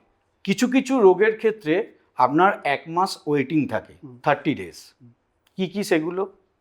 Jaundice, diarrhoea, appendicitis, dengue, corona, এগুলোর জন্য আপনার 1 মান্থ হচ্ছে ওয়েটিং পিরিয়ড। আর বাকি মোটামুটি যা রোগ আছে সমস্ত রোগের ক্ষেত্রে 2 বছর ওয়েটিং। এখানে একটা লিস্ট আছে, প্রায় 18-19টার একটা লিস্ট আছে। মানে এই লিস্টের মধ্যে আপনার পড়বে, ধরুন prostate, hydrocele, fistula, hysterectomy, cataract, tumour, cyst, আপনার নি রিপ্লেসমেন্ট, এগুলো সমস্ত পড়ে যায় 2 ইয়ার্স ওয়েটিংয়ের পর। তার মানে আপনাকে বুঝতে হবে এই সমস্ত রোগ হলে আপনাকে মোটামুটি 3টে বছর কন্টিনিউ করতে হচ্ছে পলিসিটা, তবে আপনি এই রোগের ক্ষেত্রে এলিজেবল হচ্ছে। বউ শুনেছে যে বরের একটা অ্যাপেন্ডিসাইটিস অপারেশন হবে, কিন্তু সামনের এত মাস পাবে না, বউ নিচে গিয়ে এক লাথি মেরে ড্রেনে ফেলে দিয়েছে, বর পড়ে গেছে, অ্যাক্সিডেন্ট, নিয়ে গেছে। তারপরে লোকে দেখছে এই তো অল্প ছড়েছে, বলছে না না পেটে খুব ব্যথা লেগেছে, তারপরে দেখছে অ্যাপেন্ডিসাইটিস অপারেশন করতে হবে। আচ্ছা, এরকমই করবে লোকে। হ্যাঁ, অ্যাকচুয়ালি এই 2 বছর ওয়েটিং পিরিয়ডটা কেন? সকলেই মনে হতে পারে যে আমি ইন্স্যুরেন্স করলাম, কেন 2 বছরের আগে আমি পাবো না? অ্যাকচুয়ালি এখন ট্রিটমেন্টের জন্য কি হয়েছে, আগে 1 বছর ছিল এটা, এখন ডিউরেশনটা 2 বছর। মানে আমি ইন্স্যুরেন্সটা করার পর বা ইন্স্যুরেন্সটা করার আগে ডাক্তারের কাছে গেছি, ডাক্তার বললো আমার একটা টিউমার হয়েছে। ডাক্তার বললো টিউমারের যা সাইজ, আমি আপনাকে 6 মাস কি 1 বছর পর্যন্ত আপনাকে আমি ওষুধ দিয়ে ঠিক রাখতে পারবো, তারপরে কিন্তু আপনাকে অপারেট করতেই হবে। আমি জানার পরেই ইন্স্যুরেন্সটা করে নিলাম যাতে আমি আমার কভারেজটা পেতে পারি। তা সেই জন্য আগে 1 বছর ছিল, এখন দেখা যাচ্ছে 1 বছর জাস্ট কমপ্লিট হচ্ছে, তারপরেই লোকে টিউমার নিয়ে চলে যাচ্ছে। সেই জন্য এখন কোম্পানিও তো, কেউ তো আর এখানে তো মানে দানছত্র করতে আসেনি যে আপনার ধরা পড়বে তারপরে সেই রোগটা নিয়ে আপনি আসবেন আমি দিয়ে দেবো। সেই জন্য এখন IRDA করেছে কি 2 বছর ওয়েটিং পিরিয়ড করেছে। 2 বছরের মধ্যে আপনার যদি এই ধরনের কোনো রোগ হয়, আপনি চেপে রাখতে পারবেন না, আপনাকে 2 বছরের মধ্যে সেটা অপারেট করতে হবে যদি ধরা পড়ে। সেই জন্য এই রোগগুলোর ক্ষেত্রে আফটার 2 ইয়ার্স পাওয়া যায়। আর একটা আছে প্রি এক্সিস্টিং, যদি আপনি ডিক্লেয়ার করলেন যে আপনার সুগার আছে বা প্রেশার আছে বা কোলেস্টেরল আছে, থাইরয়েড আছে, সেক্ষেত্রে 3 বছরের ওয়েটিং পিরিয়ড আপনাকে প্রথমেই চলে যাবে। কারণ আপনি ডিক্লেয়ার করেছেন এবং কোম্পানি সেখানে মেনশন করে দেবে এই রোগগুলোর ক্ষেত্রে কিন্তু আফটার 3 ইয়ার্স আমি ক্লেম দেবো। 3 বছর কিন্তু খুব ধ্যানে বসে থাকবেন বলে দিলাম, একদম বাড়াবাড়ি করবেন না, কিচ্ছু পাবেন না, শুধু মাল চলে যাবে। আমরা খুব শুনি যে এই মেডিকেল ইন্স্যুরেন্সটা ক্যাশলেস, মানে আমার কোনো টাকা লাগবে না। অ্যাকচুয়ালি ক্যাশলেস কথার অর্থ তাই যে কোনো টাকা লাগার কথা নয়। বেসিক্যালি কি হচ্ছে, আগে ছিল ম্যাক্সিমামটাই আমাদের রিইম্বার্সমেন্ট পারপাস ছিল, কিন্তু ওই প্রথমেই যখন আমাকে টাকাটা দিতে হয় অত টাকাটা সাধারণ মানুষের পক্ষে দেওয়াটা মুশকিল হচ্ছিল, তাই ধীরে ধীরে ক্যাশলেসের জনপ্রিয়তা বাড়ে। এখন ক্যাশলেস বলতে এখানে এখন কি হচ্ছে, সমস্ত ইন্স্যুরেন্স কোম্পানি বেশ কিছু হসপিটাল, বড় বড় হসপিটাল বা নার্সিংহোমের সাথে টাই আপ করে থাকে। এবার আপনি যে ইন্স্যুরেন্স কোম্পানির সাথে যুক্ত হয়েছেন তার যে হসপিটাল লিস্ট, সেই হসপিটাল লিস্ট অনুযায়ী যদি আপনি অ্যাডমিট হন তাহলে সেখানে আপনার ক্যাশলেস ফেসিলিটি শুরু হয়। আপনি সেই লিস্টের বাইরে যদি আপনি কোথাও ভর্তি হন তাহলে আপনি ক্যাশলেস ফেসিলিটি পাবেন না। আপনাকে আগে নিজেকে পে করতে হবে, তারপরে কোম্পানির কাছে রিইম্বার্সমেন্টের জন্য অ্যাপ্লাই করতে হবে। ধরুন ক্যাশলেসের জন্য আপনি বললেন, তো ক্যাশলেস মানে তো কার্ড জমা দেবো, টাই আপ করা আছে, আমাকে কিছু টাকা দিতে হবে না, আমাকে পরে যেমন আমার সব ট্রিটমেন্ট শেষ হয়ে যাবে ইন্স্যুরেন্স কোম্পানি হসপিটালকে পে করবে। কিন্তু আমি তো হসপিটালে যাওয়ার সাথে সাথে আমাকে একটা মোটা অঙ্কের টাকা জমা দিতে হচ্ছে, তাহলে তো ট্রু সেন্সে এটা ক্যাশলেস হচ্ছেই না। অ্যাকচুয়ালি এটা এখন বেশ কিছু জায়গায় এখনও চালু আছে, কিন্তু যে কারণে ক্যাশলেস ফেসিলিটিটা শুরু হয়েছিল, আপনার টাই আপ হসপিটালে গেলে আপনাকে একটা টাকা দেওয়ারও কথা নয়, কিন্তু অনেক ক্ষেত্রে দেখা গেছে আমাদের যখন ট্রিটমেন্টটা হয় বা বিলটা হয় ওখানে কিছু কনজিউমেবল আইটেম বলে একটা অপশান থাকে, যে যেমন ধরুন ওই কটন, গজ, মাস্ক, গ্লাভস, থার্মোমিটার, এইগুলোর খরচা পাওয়া যেত না। এর জন্য যে টাকাটা হতো সেই টাকাটা পার্টির থেকে রিকভার করা মুশকিল হয়ে যেত। সেই জন্য তারা প্রথমে একটা 5,000 বা 10,000 একটা অ্যামাউন্ট তারা আগে জমা রাখতে বলতো, যতটা তার ক্যাশলেস স্যাংশন হয়ে গেল, যতটা তার ওই পার্টটা রয়ে গেল মাইনাস করে দেওয়া হতো। আর যদি পেশেন্ট পার্টি ধরুন নিজেই গজ তুলো, সিরিজ টিরিজ সব সাথে করে নিয়ে এসছে। অ্যাকচুয়ালি বলে ভাই আমার এই নাও এই প্যাকেট, আমি টাকা দিচ্ছি না, এই প্যাকেট নাও, দিয়ে বলো। আপনি যখনই একটা হসপিটাল বা নার্সিংহোমে এন্ট্রি করলেন পুরোটাই তাদের প্যাকেজের ওপরে, আপনার সেখানে কোনো সে থাকবে না। এবার হচ্ছে এই মানে কনজিউমেবল আইটেমটা এখন বেশ কিছু ইন্স্যুরেন্স কোম্পানি ইনবিল্ড করে দিচ্ছে বা অ্যাড অন করে রেখে দিয়েছে, যে ক্ষেত্রে আপনি ওই যখন অ্যাড অন কভারটা নিচ্ছেন বা যে পলিসিতে অলরেডি ইনবিল্ড, সেক্ষেত্রে আপনার কিন্তু এই টাকাটা মানে হসপিটাল নিতে পারে না। আপনি যদি বলেন যে আমি ক্যাশলেস ফেসিলিটি আছে বলেই আমি এখানে অ্যাডমিট হয়েছি, সে কিন্তু বাধ্য নয় পলিসি দিতে। কিন্তু দুর্ভাগ্য আমাদের দেশে এখনো বহু জায়গায় বলা হয় আগে আপনি এই টাকাটা পে করুন, তারপরে আপনার ক্যাশলেস এসে গেলেই তো আমরা আপনার টাকাটা ফেরত দিয়ে দেবো। আবার ওই টাকাটা আবার ছেটেও দেওয়া হবে, যে কনজিউমেবলসগুলো এগুলো পাবেও না, যে ক্ষেত্রে কনজিউমেবল ইনবিল্ট আছে বা তিনি অ্যাড অন কভার বলে নিয়েছেন সেটা পাবে, সেক্ষেত্রে তো উনি পাবে। আর যেটা নেই সেটা পাবে। যে ক্ষেত্রে নেই সেক্ষেত্রে মানে ওনারটা ক্যাটারার কেটে রান্না দেওয়া করে দিয়ে গেছে, ক্যাটারার যখন লাস্টে বিল করছে বলছে যে যখন এই বালতি এগুলো সব যখন মগফগ যখন ধুয়েছি তার জন্য যে টাকাটা আছে সেটা কিন্তু ওই খাবারের মধ্যে ধরা ছিল না। কনজিউমেবল ছাড়াও আরও দুটো জিনিস আপনার পাওয়া যায় না, সেটা সব হসপিটাল বা নার্সিংহোমে নেই। বেলভিউ যেমন আছে, আপনার ওই রেজিস্ট্রেশন চার্জ আর মেডিকেল রেকর্ড চার্জ, কারণ আমার একটা ক্লায়েন্টের এরকম হয়েছিল, সমস্ত কিছু পে করেছে কিন্তু ওই রেজিস্ট্রেশন চার্জ এবং মেডিকেল রেকর্ড চার্জ বলতে তার ওই সব মিলিয়ে 1,000-1,200 টাকা, এটা কিন্তু আপনার কভারেজের মধ্যে আসবে না। যে যে হসপিটাল এই রেজিস্ট্রেশন চার্জ বা এমআরটি চার্জ নেবে সেটা কিন্তু পেশেন্ট পার্টিকে পেমেন্ট করতে হবে। যখন ইন্স্যুরেন্স ক্লেম হয়, ক্যাশলেস যদি হয় হসপিটাল একভাবে বিল করে, আর যদি রিইম্বার্সমেন্ট হয় মানে তারা পেশেন্ট পার্টি বাড়ি থেকে টাকা এনে সোনা গয়না বিক্রি করে দিচ্ছে ক্যাশ টাকা, তাহলে একটু মার্সি করে যে অত ক্যাশ কোথায় দেবে। কিন্তু ক্যাশলেস হলে নাকি তারা হাত খুলে এরা বিলিং করে, এটা কি সত্যি? আংশিক সত্যি, কারণ আপনাকে একটু খুলে বলি কেন ব্যাপারটা হয়। যখন কারণ মেডিক্লেম দিয়ে সে যখন ক্লেমটাকে নিচ্ছে, এই যে বিভিন্ন হসপিটাল বিল করে, ইন্স্যুরেন্স কোম্পানি তো টাকাটা সঙ্গে সঙ্গে পে করে না। হয়তো সারা মাসে তার টোটাল হয়তো 50টা এই ইন্স্যুরেন্স কোম্পানির বিল হয়েছে, সে 50 লাখ টাকা তার বিল। ইন্স্যুরেন্স কোম্পানি তাকে কিন্তু সঙ্গে সঙ্গে 50 লাখ দিয়ে দেয় না, কারণ তার কাছে এটা একটা কন্টিনিউয়াস প্রসেস। সে অ্যাডহক একটা 30 লাখ বা 40 লাখ জমা দিল, আবার ক্যারি অন হচ্ছে। সেক্ষেত্রে ওরা বিলটা একটু বেশি করে করে রাখে, এই যে টাকাটা পড়ে থাকছে সেই জন্য তাদের রিকভার করতে সময় লাগছে, ওরা ওই জন্য বিলটা ওইভাবে করে। আর যখন কেউ ডাইরেক্ট পে করছে তাহলে হসপিটাল ইনস্ট্যান্ট তাহলে পেয়ে যাচ্ছে টাকাটা, সেক্ষেত্রে প্রিমিয়ামটা করে। এটা আনঅফিসিয়ালি বলছি, ওভাবে বলাটা যায় না, কিন্তু এটা সত্যি, আংশিক হলেও সত্যি যে মেডিক্লেম থাকলে যে বিল হয়। আর আপনি ধরুন মেডিক্লেম করেননি, মানে সব থেকে ভালো হবে আপনারও ধরুন, আপনার নয় কারোর একটা গলস্টোন হয়েছে, আমিও গেছি আমারও হয়তো গলস্টোন হয়েছে, আমার মেডিক্লেম আছে ওনার নেই, আমার গলস্টোনের জন্য যে প্যাকেজ আছে আর ওনার মেডিক্লেম নেই, ওনার যে টাকাটা হবে দুটোর মধ্যে ডিফারেন্স থাকবে। একটা জিনিস জিজ্ঞেস করি, এই যে ধরুন একটা লোক ঢুকলো হাসপাতালে, সব দিল, কার্ড ফার্ড সব জমা দিল, দেখলো হ্যাঁ টাই আপ করা আছে, আমার ক্যাশলেসই হবে, সব অপারেশন হয়ে গেল। যেদিনকে লোকটা ডিসচার্জ হয় সেই দিনকে লোকটাকে 4-5-6 ঘন্টা বা তার বেশি অপেক্ষা করতে হয় যে এই আমার ক্লেমটা স্যাংশন হয়েছে কিনা জানার জন্য। এই প্রসেসটা কেন এত বেশি? যে লোকটা অসুস্থ, যে লোকটাকে চিকিৎসা করার পরে বাড়ি যেতে হবে তাড়াতাড়ি, তাকে 6-8-12 ঘন্টা অপেক্ষা করতে হচ্ছে। অ্যাকচুয়ালি এটা, এই সমস্যাটা এখনো পুরোপুরি রিমুভ হয়নি। কেন হয় একটু আপনাকে ব্রিফ বলি, যে আমাদের IRDA এর নিয়মেই বলা আছে আপনার কোনো ক্লেম যখন যাচ্ছে টিপিএ এর কাছে, মানে টিপিএ মানে থার্ড পার্টি অ্যাডমিনিস্ট্রেটর, যারা এই ক্লেমটাকে প্রসেস করে কোনো ইন্স্যুরেন্স কোম্পানির হয়, আবার অনেক কোম্পানির ইনহাউস তাদের আছে।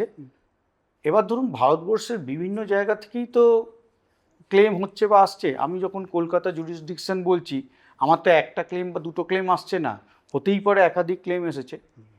তো মিনিমাম 2 আওয়ার্স হচ্ছে আমার কিন্তু টাইম আছে, কারণ ইনস্ট্যান্ট একটা বিল যখন ফাইনাল বিল টিপিএর কাছে এলো, সেটা তাদের ডাক্তার পুরোটা ফলো আপ করবে, দেখবে কোনটা পেয়েবেল নয়, বেশি হয়েছে না কম হয়েছে, বা আদৌ সেই জিনিসটা দরকার ছিল কি না, ওনারা অতিরিক্ত করিয়েছেন, তার একটা চেকিং করতে একটা সময় লাগে। সেটা মিনিমাম হচ্ছে 2 আওয়ার্স, ম্যাক্সিমামের কোনো লিমিট নেই। সেটাই বেসিক্যালি দেখা গেছে সরকারি কোম্পানিগুলো অনেক বছরের পুরনো, তাদের ক্লায়েন্ট সংখ্যা অনেক বেশি, ফলে তাদের ক্লেমের সংখ্যাও বেশি। সরকারি জায়গা থেকে যখন ক্লেমটা হচ্ছে সেখানে টাইম ডিউরেশনটা বেশি লাগে। ঠিক। হোয়ারাস যখন আপনি প্রাইভেট ইন্স্যুরেন্সের থেকে করছেন, তাদের অত ক্লায়েন্ট বেস নেই, ফলে ক্লেমের সংখ্যাটাও তাদের কম, ফলে তাদের ক্লেমের মানে স্যাংশনের সময়টা অনেকটা কম। 2 আওয়ার্স মিনিমাম, ম্যাক্সিমাম 4 আওয়ার্সের মধ্যে প্যাক আপ হয়ে যাওয়া উচিত। কিন্তু এক্ষেত্রে আমাদের সিস্টেমের জন্য আমরা সেটা টাইম টু টাইম, এরা ঠিকমতো ফরওয়ার্ড করেনি পেপার, ওরা যা চাইছে এরা দিতে পারছে না, এই মাঝখানে মানে সমস্যাটার জন্য এক একটা মানুষকে এখনো 6 ঘন্টা 7 ঘন্টা ধরে ডিলে করতে হয়। সায়নের একটা প্রশ্ন আছে। আচ্ছা বলুন। সায়ন আমাকে বলেছিল জিজ্ঞেস করতে, আমি জিজ্ঞেস করছি। সায়ন বলছে, সায়ন প্রচন্ড গালাগাল খায়, হ্যাঁ অনেকের কাছে গালাগাল, ছেলে খুব ভালো।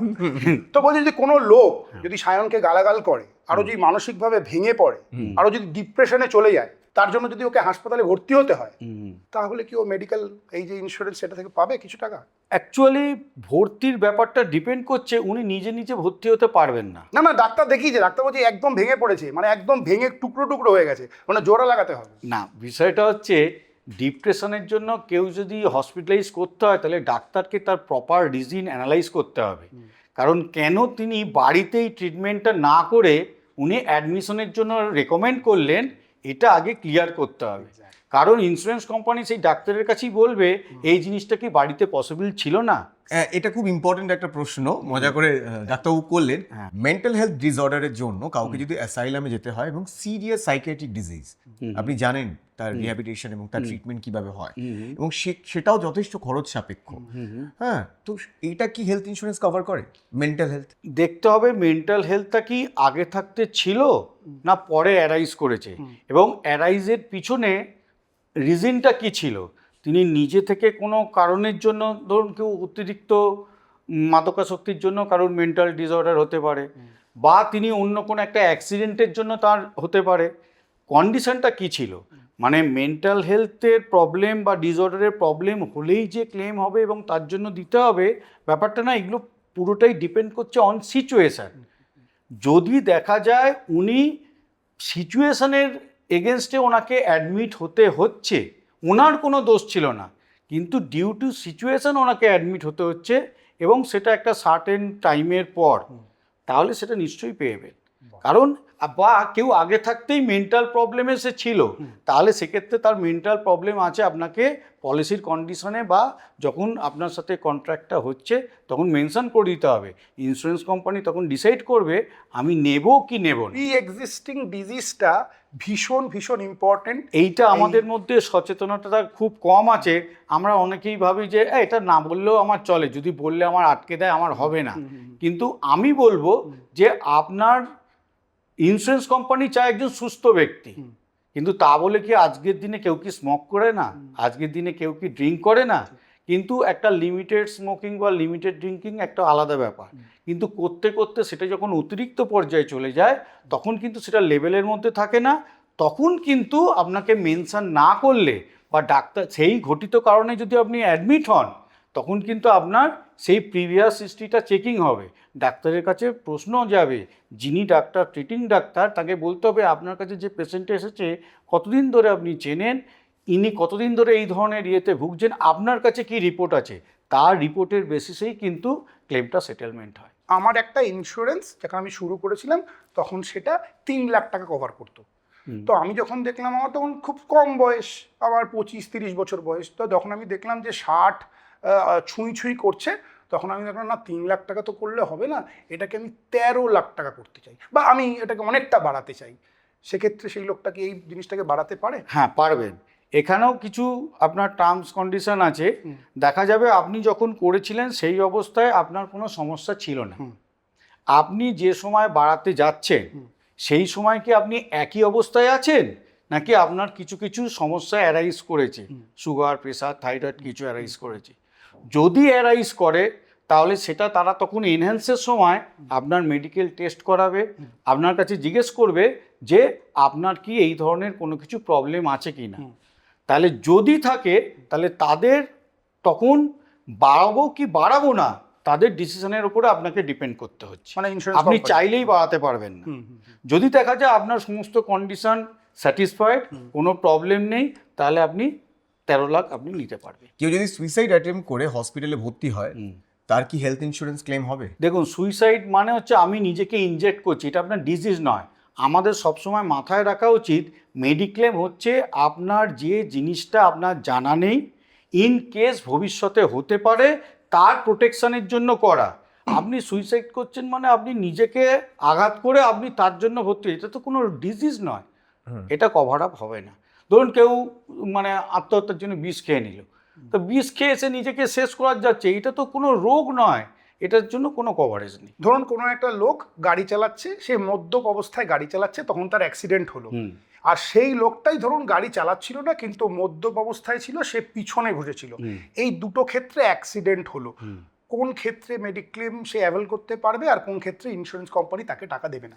বিষয়টা হচ্ছে যিনি মদ্যপ অবস্থায় আছেন তিনি যদি নিজেই ড্রাইভ করেন এবং সেই অবস্থায় যদি তার অ্যাক্সিডেন্ট হয় এবং ভর্তি হতে হয় ওনাকে, তাহলে উনি ক্লেম পাবেন না। কারণ কি, আপনি যদি ইন্ডিয়ান আইন অনুযায়ী করেন মদ্যপ অবস্থায় গাড়ি চালানোই আপনার অপরাধ।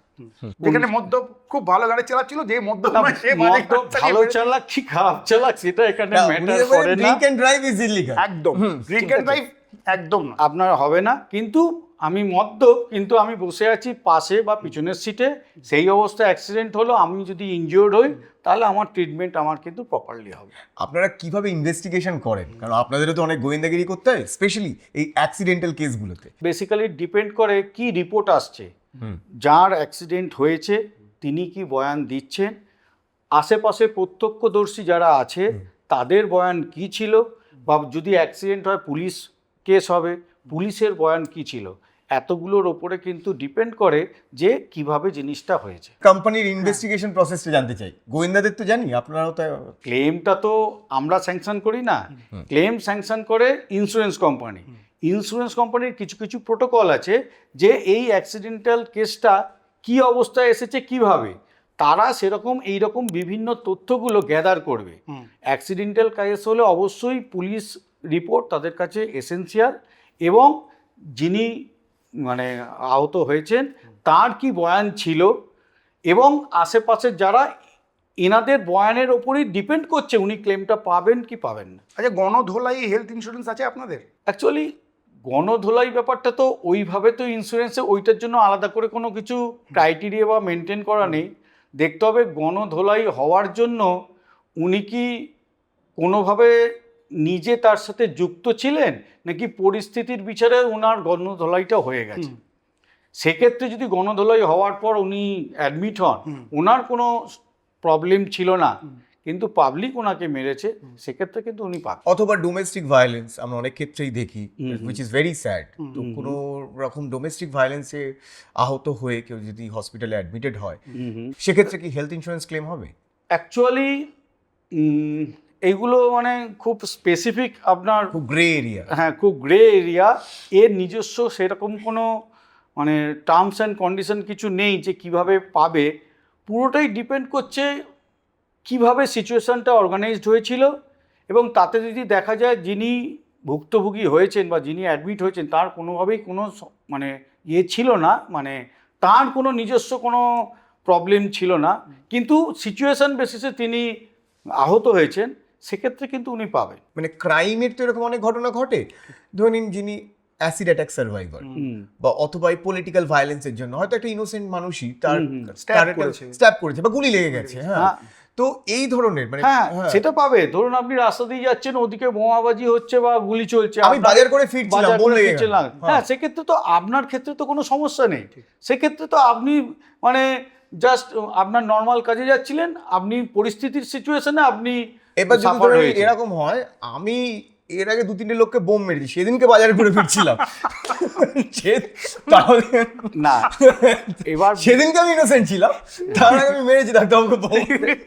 দেখুন, ইন্স্যুরেন্স কোম্পানি ওইভাবে প্রিভিয়াস হিস্ট্রির দিকে আপনার যেতে যাবে না, তারা কারেন্ট সিচুয়েশনের উপরই ফোকাস করে যে অ্যাট দ্যাট মোমেন্ট ওই দিন কি কি হয়েছিল, তার উপরেই বেসিস করে হয় সিচুয়েশন, যে আপনি নিজে তার সাথে যুক্ত ছিলেন নাকি আপনি আপনার মতো যাচ্ছিলেন, কোনোভাবে আপনি মানে আহত হয়েছে। হেলথ ইন্স্যুরেন্সের ক্ষেত্রে খুব কমনলি শোনা যায় টিপিএ। হ্যাঁ, হোয়াট ইজ টিপিএ? আসলে টিপিএ ব্যাপারটা হচ্ছে মানে ফুল ফর্ম হচ্ছে থার্ড পার্টি অ্যাডমিনিস্ট্রেটর।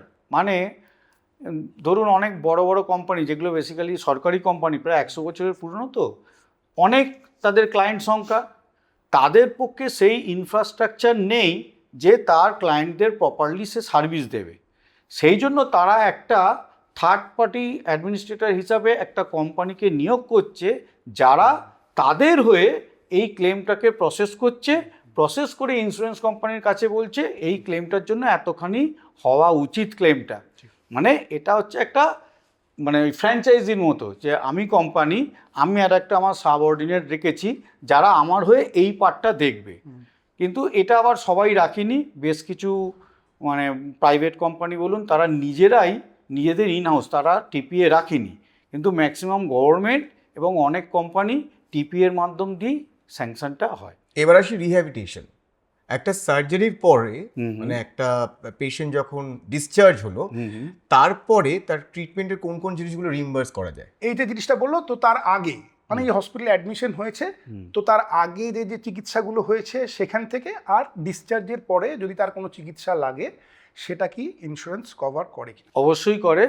এটাকে আগেরটাকে আপনাকে বলে প্রি হসপিটালাইজেশন, আর পরেরটাকে আপনাকে বলছে পোস্ট হসপিটালাইজেশন। এই প্রি আর পোস্টের ডিউরেশনটা এক একটা কোম্পানির ক্ষেত্রে এক এক রকম। বেশ কিছু সরকারি কোম্পানি আছে যারা প্রিতে 1 মাস এবং পোস্টে 2 মাস দেয়।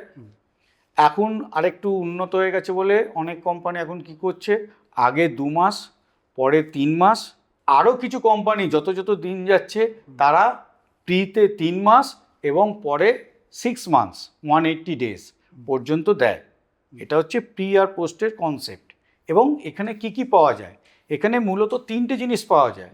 একটা হচ্ছে আপনি যতটা ওষুধ খাচ্ছেন, মানে আপনাকে ডাক্তারের রেকমেন্ডেশন অনুযায়ী ওই পিরিয়ডের মধ্যে আপনার যে মেডিসিনটা যতটা পড়ছে পুরো মেডিসিনের খরচা আপনি পাবেন। ওই টাইমের মধ্যে আপনার যে সমস্ত টেস্ট হয়েছে সেই টেস্টের পুরো খরচা পাবেন, এবং ওই ডাক্তারকে দেখানোর জন্য আপনি যে ডাক্তার ফিসটা দিয়েছেন তার যদি প্রপার মানি রিসিট আপনি দেন তাহলে আপনি সেটাও পাবেন। মানে 3টে জিনিস পাওয়া যায়: ডক্টর ফিস, মেডিসিন এবং টেস্ট। আর ফিজিওথেরাপি মানে বলে দিচ্ছি, ওইটাও এখন অ্যাড হয়েছে, কিন্তু সব কোম্পানি সেটাকে কিন্তু অ্যাভেল করছে না। সেক্ষেত্রে আপনাকে যে ফিজিওথেরাপি করাবেন সেক্ষেত্রে আপনাকে একটা মানে সরকারি অনুমোদিত মানে স্ট্যান্ডার্ড একটা জায়গা থেকে আপনাকে ফিজিওথেরাপি আনতে হবে। আপনি ওই পাড়ার অমুকদা বা তমুকদাকে নিয়ে এসে ফিজিওথেরাপি করাবেন হবে না, তার প্রপার বিল চাই, নাম্বারড বিল এবং রেজিস্টার্ড হতে হবে। সেক্ষেত্রে আপনি ফিজিওথেরাপির জন্যও পেতে পারবেন। ইন্ডিভিজুয়াল হেলথ ইন্স্যুরেন্স মানে আমি আমারটা করালাম, আর অনেক ক্ষেত্রে আমরা করি যে আমি বাবা মা একসাথে, হ্যাঁ ফ্যামিলির একসাথে হেলথ ইন্স্যুরেন্স, কোনটা বেটার? অ্যাকচুয়ালি দু ধরনের জিনিস। ইন্ডিভিজুয়াল মানে ধরুন আমার ফ্যামিলিতে কেউ নেই, আমি একা আছি, সেক্ষেত্রে আমার বাই ডিফল্ট ইন্ডিভিজুয়াল করতে হচ্ছে। আর একটা হচ্ছে আমার ফ্যামিলিতে 3-4 জন আমার মেম্বার আছে, আমি, আমার ওয়াইফ এবং আমার 2টি বাচ্চা। সেক্ষেত্রে আমি ইন্ডিভিজুয়াল করেও নিতে পারি, আবার ফ্লোটার বেসিসেও নিতে পারি। দুটোর মধ্যে বেসিক ডিফারেন্স কী আছে? ডিফারেন্স হচ্ছে যখনই আমি ইন্ডিভিজুয়াল করে পলিসি নিচ্ছি আমার প্রিমিয়াম বেড়ে যাচ্ছে। ফ্লোটার হলে একটা ডিসকাউন্ট পাওয়া যায় যাকে বলে ফ্যামিলি ডিসকাউন্ট। আপনি যখনই একটা ধরুন 10 lakhs আমি ইউজ করতে পারি, আমার ওয়াইফ ইউজ করতে পারে, আমার বাচ্চারা ইউজ করতে পারে, বা 4 জনে মিলেই ইউজ করতে পারি, একটা বছরে আমার কভার 10 lakhs। তাহলে ওই 10 lakhsটা সকলেই যে একসাথে ক্লেম হবে এমন নয়। তাহলে আমরা 4 জনের মধ্যে যে কোনো একজন অ্যাভেল করতে পারি বা 4 জন মিলে অ্যাভেল করতে পারি। ইন্ডিভিজুয়াল ক্ষেত্রে আপনি কি করছেন? 10 lakhs, 10 lakhs, 10 lakhs, 10 lakhs, মানে আপনার প্রিমিয়াম অনেক হাই হয়ে গেল। অতটা প্রিমিয়াম দেওয়ার সামর্থ্য সকলের হয়ে ওঠে না। বেসিক্যালি এখন ফ্যামিলি ফ্লোটারটাই ম্যাক্সিমাম চলে। ফ্যামিলি ফ্লোটারের সুবিধা হচ্ছে প্রিমিয়ামটা অনেকটা কম হয়। তো এবার বললেন যে আপনার বাচ্চারাও ইনক্লুডেড এই যে ফ্লোটার বা গ্রুপ ইন্স্যুরেন্স, এবার কত বছর বয়স অবধি এই বাচ্চাদের বাচ্চা বলবেন, তারপরে এই গ্রুপে এই বাচ্চাদের আর রাখবেন না? অ্যাকচুয়ালি আগে নিয়মটা ছিল 3 মাস বয়স থেকে বাচ্চাদের ইনক্লুড করা হতো, কিন্তু এখন অনেক কোম্পানি 0 মানে একদম ডে 1 থেকে বাচ্চাদের কভারেজ দিচ্ছে। আর এটা খুব মনে রাখতে হবে, আমাদের এই বাচ্চা 25 ইয়ার্স পর্যন্ত বাবা মার সাথে কভার থাকতে পারে, মানে গ্রুপ ইন্স্যুরেন্সে থাকতে পারে। গ্রুপ ইন্স্যুরেন্সে মানে ডিপেন্ডেন্ট চিলড্রেন হিসাবে তার এজ লিমিট হচ্ছে 25 ইয়ার্স। 25 ইয়ার্স যখনই সে কমপ্লিট করে ফেলছে তখন সে বাবা মায়ের ওই পলিসিটাকে সে বেরিয়ে আসবে এবং তাকে ইন্ডিভিজুয়ালি পলিসিটাকে নিতে হবে। ক্লেম রিজেকশন অর্থাৎ আমি হেলথ ইন্স্যুরেন্স ক্লেম করলাম, ওটা রিজেক্ট হয়ে গেল, কি কি কারণে হেলথ ইন্স্যুরেন্স রিজেক্টেড হয়? দেখুন, রিজেকশনটা ম্যাক্সিমাম হয় আপনার প্রিভিয়াস ডিক্লারেশনের ওপরে। মানে আপনি যদি পলিসিটা করার সময় কোনো কিছু সাপ্রেস করে যান, যেটা আপনার ছিল আপনি বলেননি, চেপে গেছে, সেই জিনিসটাই পরে অ্যারাইজ করেছে এবং ডাক্তারও সেটা আপনাকে ডিক্লেয়ার করেছে যে ওনার এই জিনিসটা ছিল, কিন্তু যখন আপনি পলিসি নিয়েছিলেন দেখা গেল ডাক্তারের ডিক্লারেশন পিরিয়ডটা হচ্ছে তার আগে থাকতে, তখনই জেনারেলি ক্লেম রিজেকশনটা আসে। এছাড়া ওই যে বললাম যে আপনি হয়তো চেইন স্মোকার বা আপনি হয়তো অ্যালকোহলিক, পলিসি করার সময় সেগুলো মেনশন করেননি, আপনি অ্যাডমিটও হয়েছেন ওই অ্যালকোহলিক কারণেই, সেক্ষেত্রেও কিন্তু আপনার ক্লেম রিজেকশন আসবে। কখনো এরকম হয়েছে যে গিয়ে দেখেছেন যে অপারেশনই হয়নি, সার্জারি হয়নি, এমনি ব্যান্ডেজ বেঁধে বসে আছে আর দিকে ক্লেম করছে, কখনো এরকম পেয়েছেন? আগেকার দিনে কি হতো, বহু বছর ধরুন প্রিমিয়াম দিচ্ছে, তো 10 বছর 15 বছর ধরে দিচ্ছি কিন্তু কোনো ক্লেম হচ্ছে না। তা অনেকেরই দুটো জিনিস হতে পারে, একটা তার মনে হয় আদৌ কি এসবে ক্লেম পাওয়া যায়, দেখার জন্য মানে একটু বলতে দিতে হয়, ডাক্তারের সাথে বা নার্সিংহোমের সাথে একটা কোলাবোরেশন করে একটা ফলস আপনার ট্রিটমেন্ট তৈরি করা হতো এবং সেটাকে আপনাকে পাস অন করাতে হতো যে এটা আমার ক্লেম হয়েছে। এইভাবে আগে কিন্তু অনেকবার ক্লেম নেওয়া হয়েছে, যেগুলো আনঅফিসিয়ালি আমরা জানি তার কিছু হয়নি, কিন্তু তিনি সেই ক্লেমটা কোনোভাবে কোনো একটা মানে সেট আপ করে উনি ক্লেমটা বার করেছে। কিন্তু আজকালকার দিনে আর সেইটার জায়গা কমে গেছে, কারণ ইন্স্যুরেন্স কোম্পানিও অনেক সিকিউর হয়ে গেছে, তারা অনেক টার্মস অ্যান্ড কন্ডিশন এনেছে, যেগুলো এতগুলো চেকিংয়ের ফলে আপনার ওই কেসটা আর হওয়ার মতো আর জায়গা থাকে না। আচ্ছা, কোন কোন প্রফেশনের ক্ষেত্রে হেলথ ইন্স্যুরেন্স হয় না? মানে কিছু প্রফেশন আছে যেরকম দমকল কর্মী অথবা স্টান্টম্যান, যাদের লাইফ রিস্ক থাকে। অ্যাকচুয়ালি ইন্স্যুরেন্সটা সবার জন্যই রয়েছে। এবার কে কী ধরনের স্টান্টম্যান, কী ধরনের তিনি জব করেন, মানে দমকল কর্মী হলেই যে উনি ইন্স্যুরেন্স করতে পারবেন না এরকম ব্যাপারটা নয়। কারণ তিনিও তো ওভারঅল দমকল কর্মী হওয়া ছাড়াও তো তিনি একটা সাধারণ মানুষ। মানে প্রফেশনাল হ্যাজার্ড বলছি, যেখানে থাকে যেই প্রফেশনগুলোর সাথে একটা লাইফ রিস্ক ডিরেক্টলি জড়িয়ে। সেক্ষেত্রে ইন্স্যুরেন্স কোম্পানি পলিসি করার সময় দেখে নেয় তার জবটা কী আছে, সেই জবের জন্য কতখানি রিস্ক ক্যারি করছে। যদি সে মনে করে যে হ্যাঁ এটা তারপরেও নেওয়া সম্ভব, নর্মাল প্রিমিয়ামও নিতে পারে, বা খুব বেশি স্পোর্টসম্যানদের যেটা হচ্ছে তাদের রিস্ক বেশি থাকে, যে কোনো সময় ইনজিওর হতে পারে, তাদের ক্ষেত্রে আলাদা কন্ডিশন ইম্পোজ করে বা প্রিমিয়াম তাদের বাড়ে। এরকম কি করা যায় যে আমি শুধুমাত্র আমার হাতের ইন্স্যুরেন্স করলাম, বা আমি একটা ফুটবল প্লেয়ার, আমি আমার দুটো পায়ের ইন্স্যুরেন্স করলাম, এরকম অঙ্গ, স্পেসিফিক অঙ্গের কি ইন্স্যুরেন্স করা যায়? দেখুন, করা যায়, কিন্তু সেটা এখনও আমাদের এখানে সেই ধরনের ইন্স্যুরেন্সের এখনও মানে ব্রড অ্যাসপেক্টটা হয়নি। কারণ এগুলো বেসিক্যালি খুব টপ লেভেলে, ধরুন বড় ফুটবলার বা সিনেমা আর্টিস্ট বলুন, বা যাদের, তারা স্পেসিফিক্যালি তাদের প্রয়োজনের মানে কেরিয়ারের স্বার্থে তারা সেগুলো ইন্স্যুরেন্স করে রাখে। সেগুলো খুব হাই প্রিমিয়াম, সেটা আমাদের এমনি জেনারেল মেডিক্লেমের মধ্যে নর্মালি আসে না, কারণ আমজনতার ক্ষেত্রে সেগুলো খুব একটা দরকার পড়ে না। সেগুলো একটা স্পেসিফিক সার্টেন রেঞ্জের লোকেদের জন্য ওটা তৈরি করা হয়। কিন্তু এটা আমজনতার জন্যই বেশি দরকার ছিল, যে মজদুর লোক সে তো দু হাত দিয়ে কাজ আপনি করে। দেখবেন যে ধরুন যারা ফুটবল খেলে তাদের পাটা হচ্ছে তাদের সম্পদ। তাহলে পাটা যদি কোনোভাবে ইনজিওর হয়ে যায়, হয়তো সারা জীবনের জন্যই সে বসে গেল। যে রাজমিস্ত্রি, তার দুটো হাত তো সম্পদ, সে তো নাইলে তো সে কাজ করতে পারবে না। তাও মানে অন্য কিছু করতে পারবে, এ তো কিছুই করতে পারবে না, না খেয়ে পেয়ে মরবে, না খেতে পেয়ে অ্যাকচুয়ালি মরবে। রাজমিস্ত্রির এফেক্টটা তো আপনার সেই অর্থে যে সে একটা যে মানে ফুটবল যেমন বডি কন্ট্যাক্ট গেম, রাজমিস্ত্রিটা তো ওটা বডি কন্ট্যাক্ট গেম নয়। মানে অ্যাক্সিডেন্টে যদি তার কিছু হয়, দেখুন, ওইভাবে এখনো পর্যন্ত মানে মেনশন করা হয়নি একটা রাজমিস্ত্রি তার হাতের জন্য ইন্স্যুরেন্স মানে আমি করছে। রাজমিস্ত্রির কথা বলছি না, আমি একটা ওভারঅল মানে এটা জেনারেল কথা বলছি, যে ধরুন আমি ধরুন হাত দিয়ে কাজ করি, ঠিক আছে, ডাক্তার ধরুন হাত দিয়ে কাজ করে, সার্জন হাত দিয়ে কাজ করে, যে কবলার সে হাত দিয়ে কাজ করছে, সবাই কার্পেন্টার যে সে হাত দিয়ে কাজ করছে। সায়নের গলাটা হচ্ছিল সায়নের আসল ব্যাপার। তো ও যদি চায় যে না আমি একটা গলার ইন্স্যুরেন্স করে রাখি, ভয়েস ইন্স্যুরেন্স, ভয়েস মানে বা vocal cord, ভোকাল কর্ড বা এই পুরো, তো আমার মনে হয় যে এই জিনিসগুলো আনা খুব দরকার। অ্যাকচুয়ালি এগুলো খুব রেয়ার কেস। এগুলোর জন্য আলাদা মানে বেশ কিছু কোম্পানি আছে যারা শুধুমাত্র শুধু আপনার পার্টসের ওপরে করে।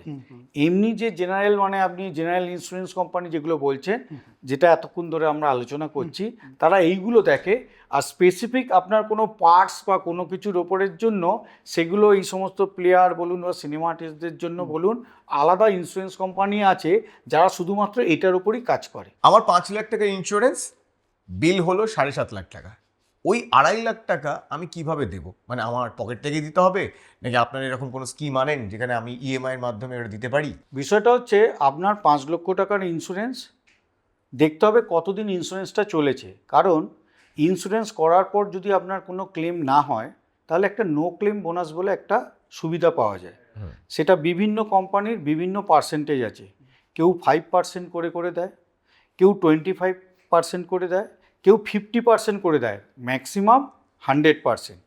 আপনি ধরুন 5 লক্ষ টাকার পলিসি করেছেন, আপনার 2 বছর পলিসি পিরিয়ড কেটে গেছে, তাহলে 5 লক্ষ টাকায় 2 পলিসি পিরিয়ড যদি কেটে যায়, আপনি যদি ম্যাক্সিমামটাই ধরি 50% করে, তার মানে 2 বছর আপনি 100% পেয়ে গেছেন। তাহলে আপনার পলিসি ভ্যালু কী হলো? 5 লাখ বেসিক সাম ইনসিওর্ড, 5 লাখ হচ্ছে নো ক্লেম বা কিউমুলেটিভ বোনাস। তাহলে আপনার ভ্যালু হয়ে গেল 10 লাখ। তাহলে আপনার যদি 7.5 লক্ষ টাকা কভারেজ হয়, উল্টে আরও 2.5 লক্ষ টাকা থেকে যাবে প্রি অ্যান্ড পোস্টের জন্য। আর এমন ধরুন আপনি 5 লক্ষ টাকার পলিসি করেছেন, আপনার একটা অ্যাক্সিডেন্ট হয়েছে, আমি বলেছি অ্যাক্সিডেন্ট ডে 1 থেকে কভার, আপনি তার জন্য ভর্তি হয়েছেন এবং আপনার ক্লেম হয়ে গেছে 8 লক্ষ টাকা, ঠিক আছে। সেক্ষেত্রে আপনাকে কিন্তু 5 লক্ষ টাকা বেসিকের পর বাকি 3 লক্ষ টাকা আপনাকে নিজেকে পকেট থেকে দিতে হবে। এখানে আরেকটু মেনশন করে দিই এখন রিইনস্টেটমেন্ট বা রেস্টোরেশন বলে একটা অপশান এসেছে, যে যেক্ষেত্রে 5 লক্ষ টাকা যদি কভারেজ থাকে, সেক্ষেত্রে ধরুন আপনার প্রথম ক্লেমটা হয়ে গেছে 5,15,000, আপনি 5 লক্ষ টাকা পর্যন্ত ক্লেম পেলেন, 15,000 আপনাকে পকেট থেকে দিতে হলো, কিন্তু সেই বছরই আবার আপনার একটা আপ টু 5 লাখ যদি ক্লেম হয়, আপনি সেটাও পাবেন। আচ্ছা, এটাকে বলে রিইনস্টেটমেন্ট বা রেস্টোরেশন। এখন সব কোম্পানি এগুলো দিচ্ছে, যেটা কিন্তু আগের সাম ইনসিওরটাকে এক্সস্ট হতে হবে, এটা কিন্তু আপনাকে মনে রাখতে হবে। একেবারেই যদি প্রথম ক্লেমটা 8 লক্ষ হয়ে যায়, তাহলে কিন্তু 5 এখান থেকে পাবেন, রেস্টোরেশন থেকে 3 পাবেন, এমন নয়। 5 আপনার বেসিক, 3 আপনাকে কিন্তু তখন পে করতে হবে। ওই পলিসি পিরিয়ডের মধ্যে যদি আবার ক্লেম হয়, তবেই আপ টু 5 লাখ পর্যন্ত আপনি ক্লেম পেতে পারেন। তো এবার আসি একটা জিনিসে, সেটা হলো ধরুন আমি সকালে হাসপাতালে ভর্তি হলাম, আমার একটা সার্জারি হলো, আমাকে সেই দিনকেই ছেড়ে দিল, যেটাকে আমরা ডে কেয়ার বলি, day care surgery.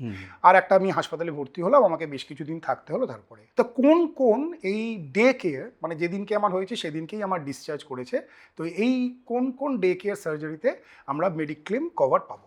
Day care এখন প্রায় 700-800 ডে কেয়ার আছে, ট্রিটমেন্ট হয়ে গেছে, যত দিন যাচ্ছে বাড়ছে, কারণ আরও স্পেসিফিক হয়ে যাচ্ছে। যেমন চোখের জন্য কিছু ইন্টারভেনাস ইনজেকশান, তার জন্য দিতে হয়। ক্যাটারাক্ট এমনি ইটসেলফ ডে কেয়ার। এখন মোটামুটি সব কোম্পানি অল ডে কেয়ার তারা দেয়। মানে যেহেতু মডার্ন ট্রিটমেন্ট এখন অনেক অ্যাডভান্স হয়ে গেছে, সেহেতু আপনাকে 24 আওয়ার্স হসপিটালে থাকতে হচ্ছে না, সেহেতু যতগুলো ডে কেয়ার যেগুলো 24 আওয়ার্স থাকতে হয় না, সেক্ষেত্রে আপনি সবকটা ডে কেয়ারের জন্যই পেয়েবেল থাকবে। এবার আসি মেটার্নিটি, অর্থাৎ একটা কাপল ডিসাইড করলো তারা বেবি নেবে, তো তার জন্য কি যে ইন্স্যুরেন্স আছে সেটাই কভার করবে নাকি আলাদা করে করতে হয়? ভালো প্রশ্ন করেছেন। অ্যাকচুয়ালি মেটার্নিটি আপনাকে মনে রাখতে হবে, এটা কিন্তু কোনো ডিজিজ নয়, এটা একটা বেনিফিট। এই বেনিফিটটা আগে কিন্তু পলিসির মধ্যে ছিল না, কিন্তু সময়ের সাথে সাথে চাহিদা বেড়েছে, মেটার্নিটি কভারও বিভিন্ন ইন্স্যুরেন্স কোম্পানি এনেছে। এই মানে মেটার্নিটি কভারটা কেউ অ্যাড অন হিসাবে এনেছে, কেউ ইনবিল্ট হিসাবে এনেছে। তার মানে যেটা ইনবিল্ট আছে আপনি বুঝতেই পারছেন তার প্রিমিয়াম অবশ্যই হাই হবে, আর যেটা অ্যাড অন আছে সেটা আপনি নিতে পারেন কি পারেন না সেটা আপনার চাহিদার ওপরে। কারণ মেটার্নিটি যদি ইনবিল্ট হয়, আমার বয়স আজকে 50, আমার তো মেটার্নিটির দরকার নেই, তাহলে আমি ইনবিল্ট প্রোডাক্টটা নিয়ে করব কি, অযথা কেন বেশি প্রিমিয়াম দেবো। সেক্ষেত্রে আমার যদি অপশান থাকে যে অ্যাড অন মেটার্নিটি নেব কি নেব না, সেই প্রিমিয়ামটা আলাদা করা আছে, সেক্ষেত্রে আমার চয়েস রইল আমি নেব কি নেব না, আমার তাহলে প্রিমিয়ামটা কমে আসে। কর্পোরেট ইন্স্যুরেন্সে কিন্তু বহু কোম্পানি মেটার্নিটিটা ওখানে পাওয়া যায়, কারণ যেহেতু তারা এমপ্লয়ীদের জন্য করছে, সেখানে মেটার্নিটি কিন্তু ইনবিল্ট আছে। কিন্তু আপনি ইন্ডিভিজুয়াল যে পলিসিগুলো আমরা নিজেরা করি, যে পলিসিগুলো, সেখানে মেটার্নিটি কভার কিন্তু ইনবিল্ড নেই, সেখানে অ্যাড অন কভার হিসাবেই মেনলি রয়েছে। এই মেটার্নিটির জন্য করা হেলথ ইন্স্যুরেন্স কি আইভিএফও কভার করে? দেখুন, এখনো পর্যন্ত আমার যেটুকু মানে দেখেছি আমি, তাতে কিন্তু এখন পর্যন্ত আইভিএফ এখনো কভার করছে না। মেটার্নিটির ক্ষেত্রে হেলথ ইন্স্যুরেন্সটা কার নামে হতে হয়, মানে মায়ের নামে নাকি বাবার নামে? অ্যাকচুয়ালি এখানে মা তো অতি অবশ্যই, মাকে তো লাগবেই। এখানে কিছু কিছু ইন্স্যুরেন্স কোম্পানি কি করেছে, যে আপনার মা যদি 3 থেকে 4 বছর তাদের সাথে ইনসিওর থাকে, তাহলে সে মেটার্নিটি পাওয়ার যোগ্য। কিছু কিছু ইন্স্যুরেন্স কোম্পানি বাবা এবং মাকে মিনিমাম 3 ইয়ার্সের জন্য তাদেরকে কভার থাকতে হবে। এখন বর্তমানে আমার জানা একটি বা দুটি কোম্পানি মিনিমাম 2 ইয়ার্স ওয়েটিং করেছে, তার জন্য তাকে আলাদা করে প্রিমিয়াম দিতে হয়। 2 ইয়ার্স পর থেকে তারা যদি কোনো বেবি নেয়, তাহলে সেক্ষেত্রে সেটা পেয়েবেল হবে। এখানে মনে রাখতে হবে ম্যাক্সিমাম 2টো বেবির ক্ষেত্রে পাওয়া যায়।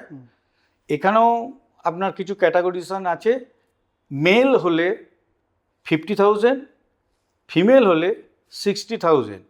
আবার কিছু কিছু কোম্পানি করেছে সাম ইনসিওর যা, তার 10% বা ম্যাক্সিমাম 1 লক্ষ টাকা। যে মা বাচ্চা ধারণ করেছে, তার পেটে যে বাচ্চা আছে, সেই ছেলে হোক বা মেয়ে হোক, তার সে যখন জন্ম নেবে, তো ইন্স্যুরেন্স কোম্পানির তো দায়িত্ব যে তার সারা জীবন তার ইন্স্যুরেন্সটা ফ্রি করে দেওয়া। মানে উত্তরাধিকার সূত্রে আপনাদের ইন্স্যুরেন্স দিয়ে হ্যাঁ। বেরোলো? অ্যাকচুয়ালি হ্যাঁ, অ্যাকচুয়ালি এখনো পর্যন্ত এরকম কোনো সিস্টেম হয়নি, কারণ আপনার যতজন পার্সন সেই হিসাবেই আপনার প্রিমিয়াম ক্যালকুলেশন হবে, সে আপনার ইনবিল্ট অবস্থায় পেটে থাকুক বা বেরিয়ে আসুক। আচ্ছা, গ্লোবাল ইন্স্যুরেন্সটা কি জিনিস? আচ্ছা, গ্লোবাল ইন্স্যুরেন্স এই কনসেপ্টটা আগে সেরকম খুব একটা ছিল না, কিন্তু সময়ের সাথে সাথে এর চাহিদা বেড়েছে। গ্লোবাল ইন্স্যুরেন্স ব্যাপার হচ্ছে আপনি ট্রিটমেন্টটা বাইরে গিয়ে করাচ্ছেন, তার ইন্স্যুরেন্স আপনি পাবেন কি পাবেন না দেশের বাইরে। দেশের বাইরে। কিন্তু এই ক্ষেত্রে মনে রাখতে হবে আপনার যে ডিজিজটা হয়েছে সেটা কিন্তু রেকগনাইজ এই দেশে হতে হবে, এটা কিন্তু খুব ইম্পর্টেন্ট। আমরা ভাবি যে গ্লোবাল কভার মানে আমি বাইরে বেড়াতে গেছি, আমার কোনো রোগ হলো, আমি সেখানে দেখালাম, অপারেশন করালাম, পেয়ে যাব, কারণ আমি জানি আমার গ্লোবাল কভার আছে। কিন্তু আমাদের এই জিনিসটা মানে ধ্যান ধারণা আমাদের অনেকের কাছে ক্লিয়ার নেই যে আমাকে কিন্তু ডিটেকশনটা ইন্ডিয়াতে হতে হবে, আমি তারপরে সেটা গিয়ে সিঙ্গাপুরে বা লন্ডনে বা যেখানে খুশি গিয়ে আমি করতে পারি, সেক্ষেত্রেই কিন্তু আমার গ্লোবাল কভারটা মানে অ্যাকসেপ্টেবল হবে। তাহলে আমার ধরুন এখানে একটা কোনো নি রিপ্লেসমেন্টের দরকার আছে, বা ধরুন একটা কোনো এমনি কোনো সার্জারির দরকার আছে, তো আমি মনে করলাম না আমি আমার দেশে করব না, আমি কোনো একটা এই সার্জারিটা এই দেশে খুব ভালো হয়, আমি সেখানে গিয়ে করব। তো যদি আমার গ্লোবাল ইন্স্যুরেন্স করা থাকে তাহলে কি আমাকে কোম্পানি পুরো এই কভারেজটা আমি পাবো? একদম পাবেন। তার একটা লিমিট আছে যে আপনি কত টাকা সাম ইনস্যুর নিয়েছেন, গ্লোবাল কভারেজের জন্য আপ টু সাম ইনস্যুরটি আপনি পাবেন। তো ওই যে অপারেশনটা যখন করতে গেছি, তো তার আগে 3-4 দিন আগে একটু এদিকে সাইট সিন করেছি, তারপরে যখন অপারেশন হয়ে গেছে তারপরে এদিক ওদিক একটু ঘুরেছি, ইন্স্যুরেন্স কোম্পানি সেটাগুলো দেবে? অনলি ফর ট্রিটমেন্ট, শুধু আপনার এন্টারটেনমেন্টের জন্য তো ওর এন্টারটেনমেন্ট না তো, ডাক্তার বলে দিয়েছে আপনি জল হাওয়া চেঞ্জ করুন। যদি আপনার এই প্রস্তাব শুনে যদি IRDA ঠিক করে, তাহলে সেই কভারেজগুলো অন্তত নিয়ে নেবো wonderful, thank you so much. আমরা অনেক কিছু জানতে পারলাম হেলথ ইন্স্যুরেন্স নিয়ে, আপনাদেরকেও জানালাম। আমরা ধন্যবাদ জানাবো আমাদের আজকের পর্বের গিফট পার্টনার শালিমারকে এবং আমাদের location partner Alo eye care new টাউনকে। Thank you so much. এবং আপনাদেরকেও বলবো যে প্লিজ আপনারা একটুখানি আমাদের এই ইন্স্যুরেন্স করিয়ে দিন না, যাতে এই সাবস্ক্রাইবার ভালো থাকে, এর হেলথ ভালো থাকে। প্লিজ প্লিজ প্লিজ একটু লাইক শেয়ার সাবস্ক্রাইব করুন, আর প্লিজ এই এপিসোডটা আপনার সমস্ত বন্ধু ফ্যামিলি মেম্বারসদের সাথে শেয়ার করুন, কারণ হেলথ ইন্স্যুরেন্স নিয়ে কিন্তু এখনও অনেক মিথ রয়েছে। এবং সবচেয়ে ইম্পর্টেন্ট জায়গা, মানুষ মনে করে যে হেলথ ইন্স্যুরেন্স আমি তো রোগ না হলে, আমি অসুস্থ না হলে, হসপিটালে ভর্তি না হলে তো আমার প্রত্যেক বছর এই টাকাটা নষ্ট হবে। কিন্তু একবার যদি একটা ক্লেম হয়ে যায় ডাক্তারবাবু, একদম এটা যে কত বড় সেভিংস আপনি চিন্তাও করতে পারবেন না। ভগবানের কাছে প্রার্থনা করি যেন কেউ অসুস্থ না হন, কারোর যেন এই মেডিক্লেম যেন কাউকে অ্যাভেল করতে না হয়। কিন্তু সত্যিই যদি দরকার পড়ে, যদি সত্যিই কারোর এরকম আর্থিক এরকম টানাটানি হয়, যারা পড়েছেন অলরেডি তারা জানেন এই মেডিক্লেম কতটা দরকারি। আর আমাদের মতো মধ্যবিত্ত পরিবারের ক্ষেত্রে আমরা জানি যে 10 বছরের সেভিংস কিন্তু শেষ হয়ে যেতে পারে একটা মেডিকেল এমার্জেন্সিতে। তাই আপনারা যারা ভাবছেন যে বছর বছর আমরা টাকা দিচ্ছি, ক্লেম হচ্ছে না, ঈশ্বর করুক যেন কোনো ক্লেম না হয়। আর যদি কখনো ক্লেম হয়ে যায়, আপনারা কিন্তু এই হেলথ ইন্স্যুরেন্সের গুরুত্বটা ভালোভাবে বুঝতে পারবেন। তো অনেক ধন্যবাদ আপনাকে আমাদেরকে এতটা অ্যাওয়্যার করার জন্য। আর আপনাদেরও ধন্যবাদ। আপনারা প্লিজ প্লিজ কমেন্ট করে জানান আর কোন কোন বিষয় নিয়ে আপনারা চান যে আমরা নতুন নতুন পর্ব নিয়ে আসি। তাহলে এখান থেকেই টাটা বাই বাই বলছি। আমি সায়ন, আমি কুশল। ফিরবো অন্য কোনো পর্বে অন্য কোনো ইনজেকশন নিয়ে। ততক্ষণ আপনারা সুস্থ থাকুন, যাতে ডাক্তারবাবুদের কাছে আপনাকে যেতে না হয়। আর যদি অসুস্থ হন তাহলে নিজে ডাক্তারি করবেন না। Stay fit, stay healthy. Tata.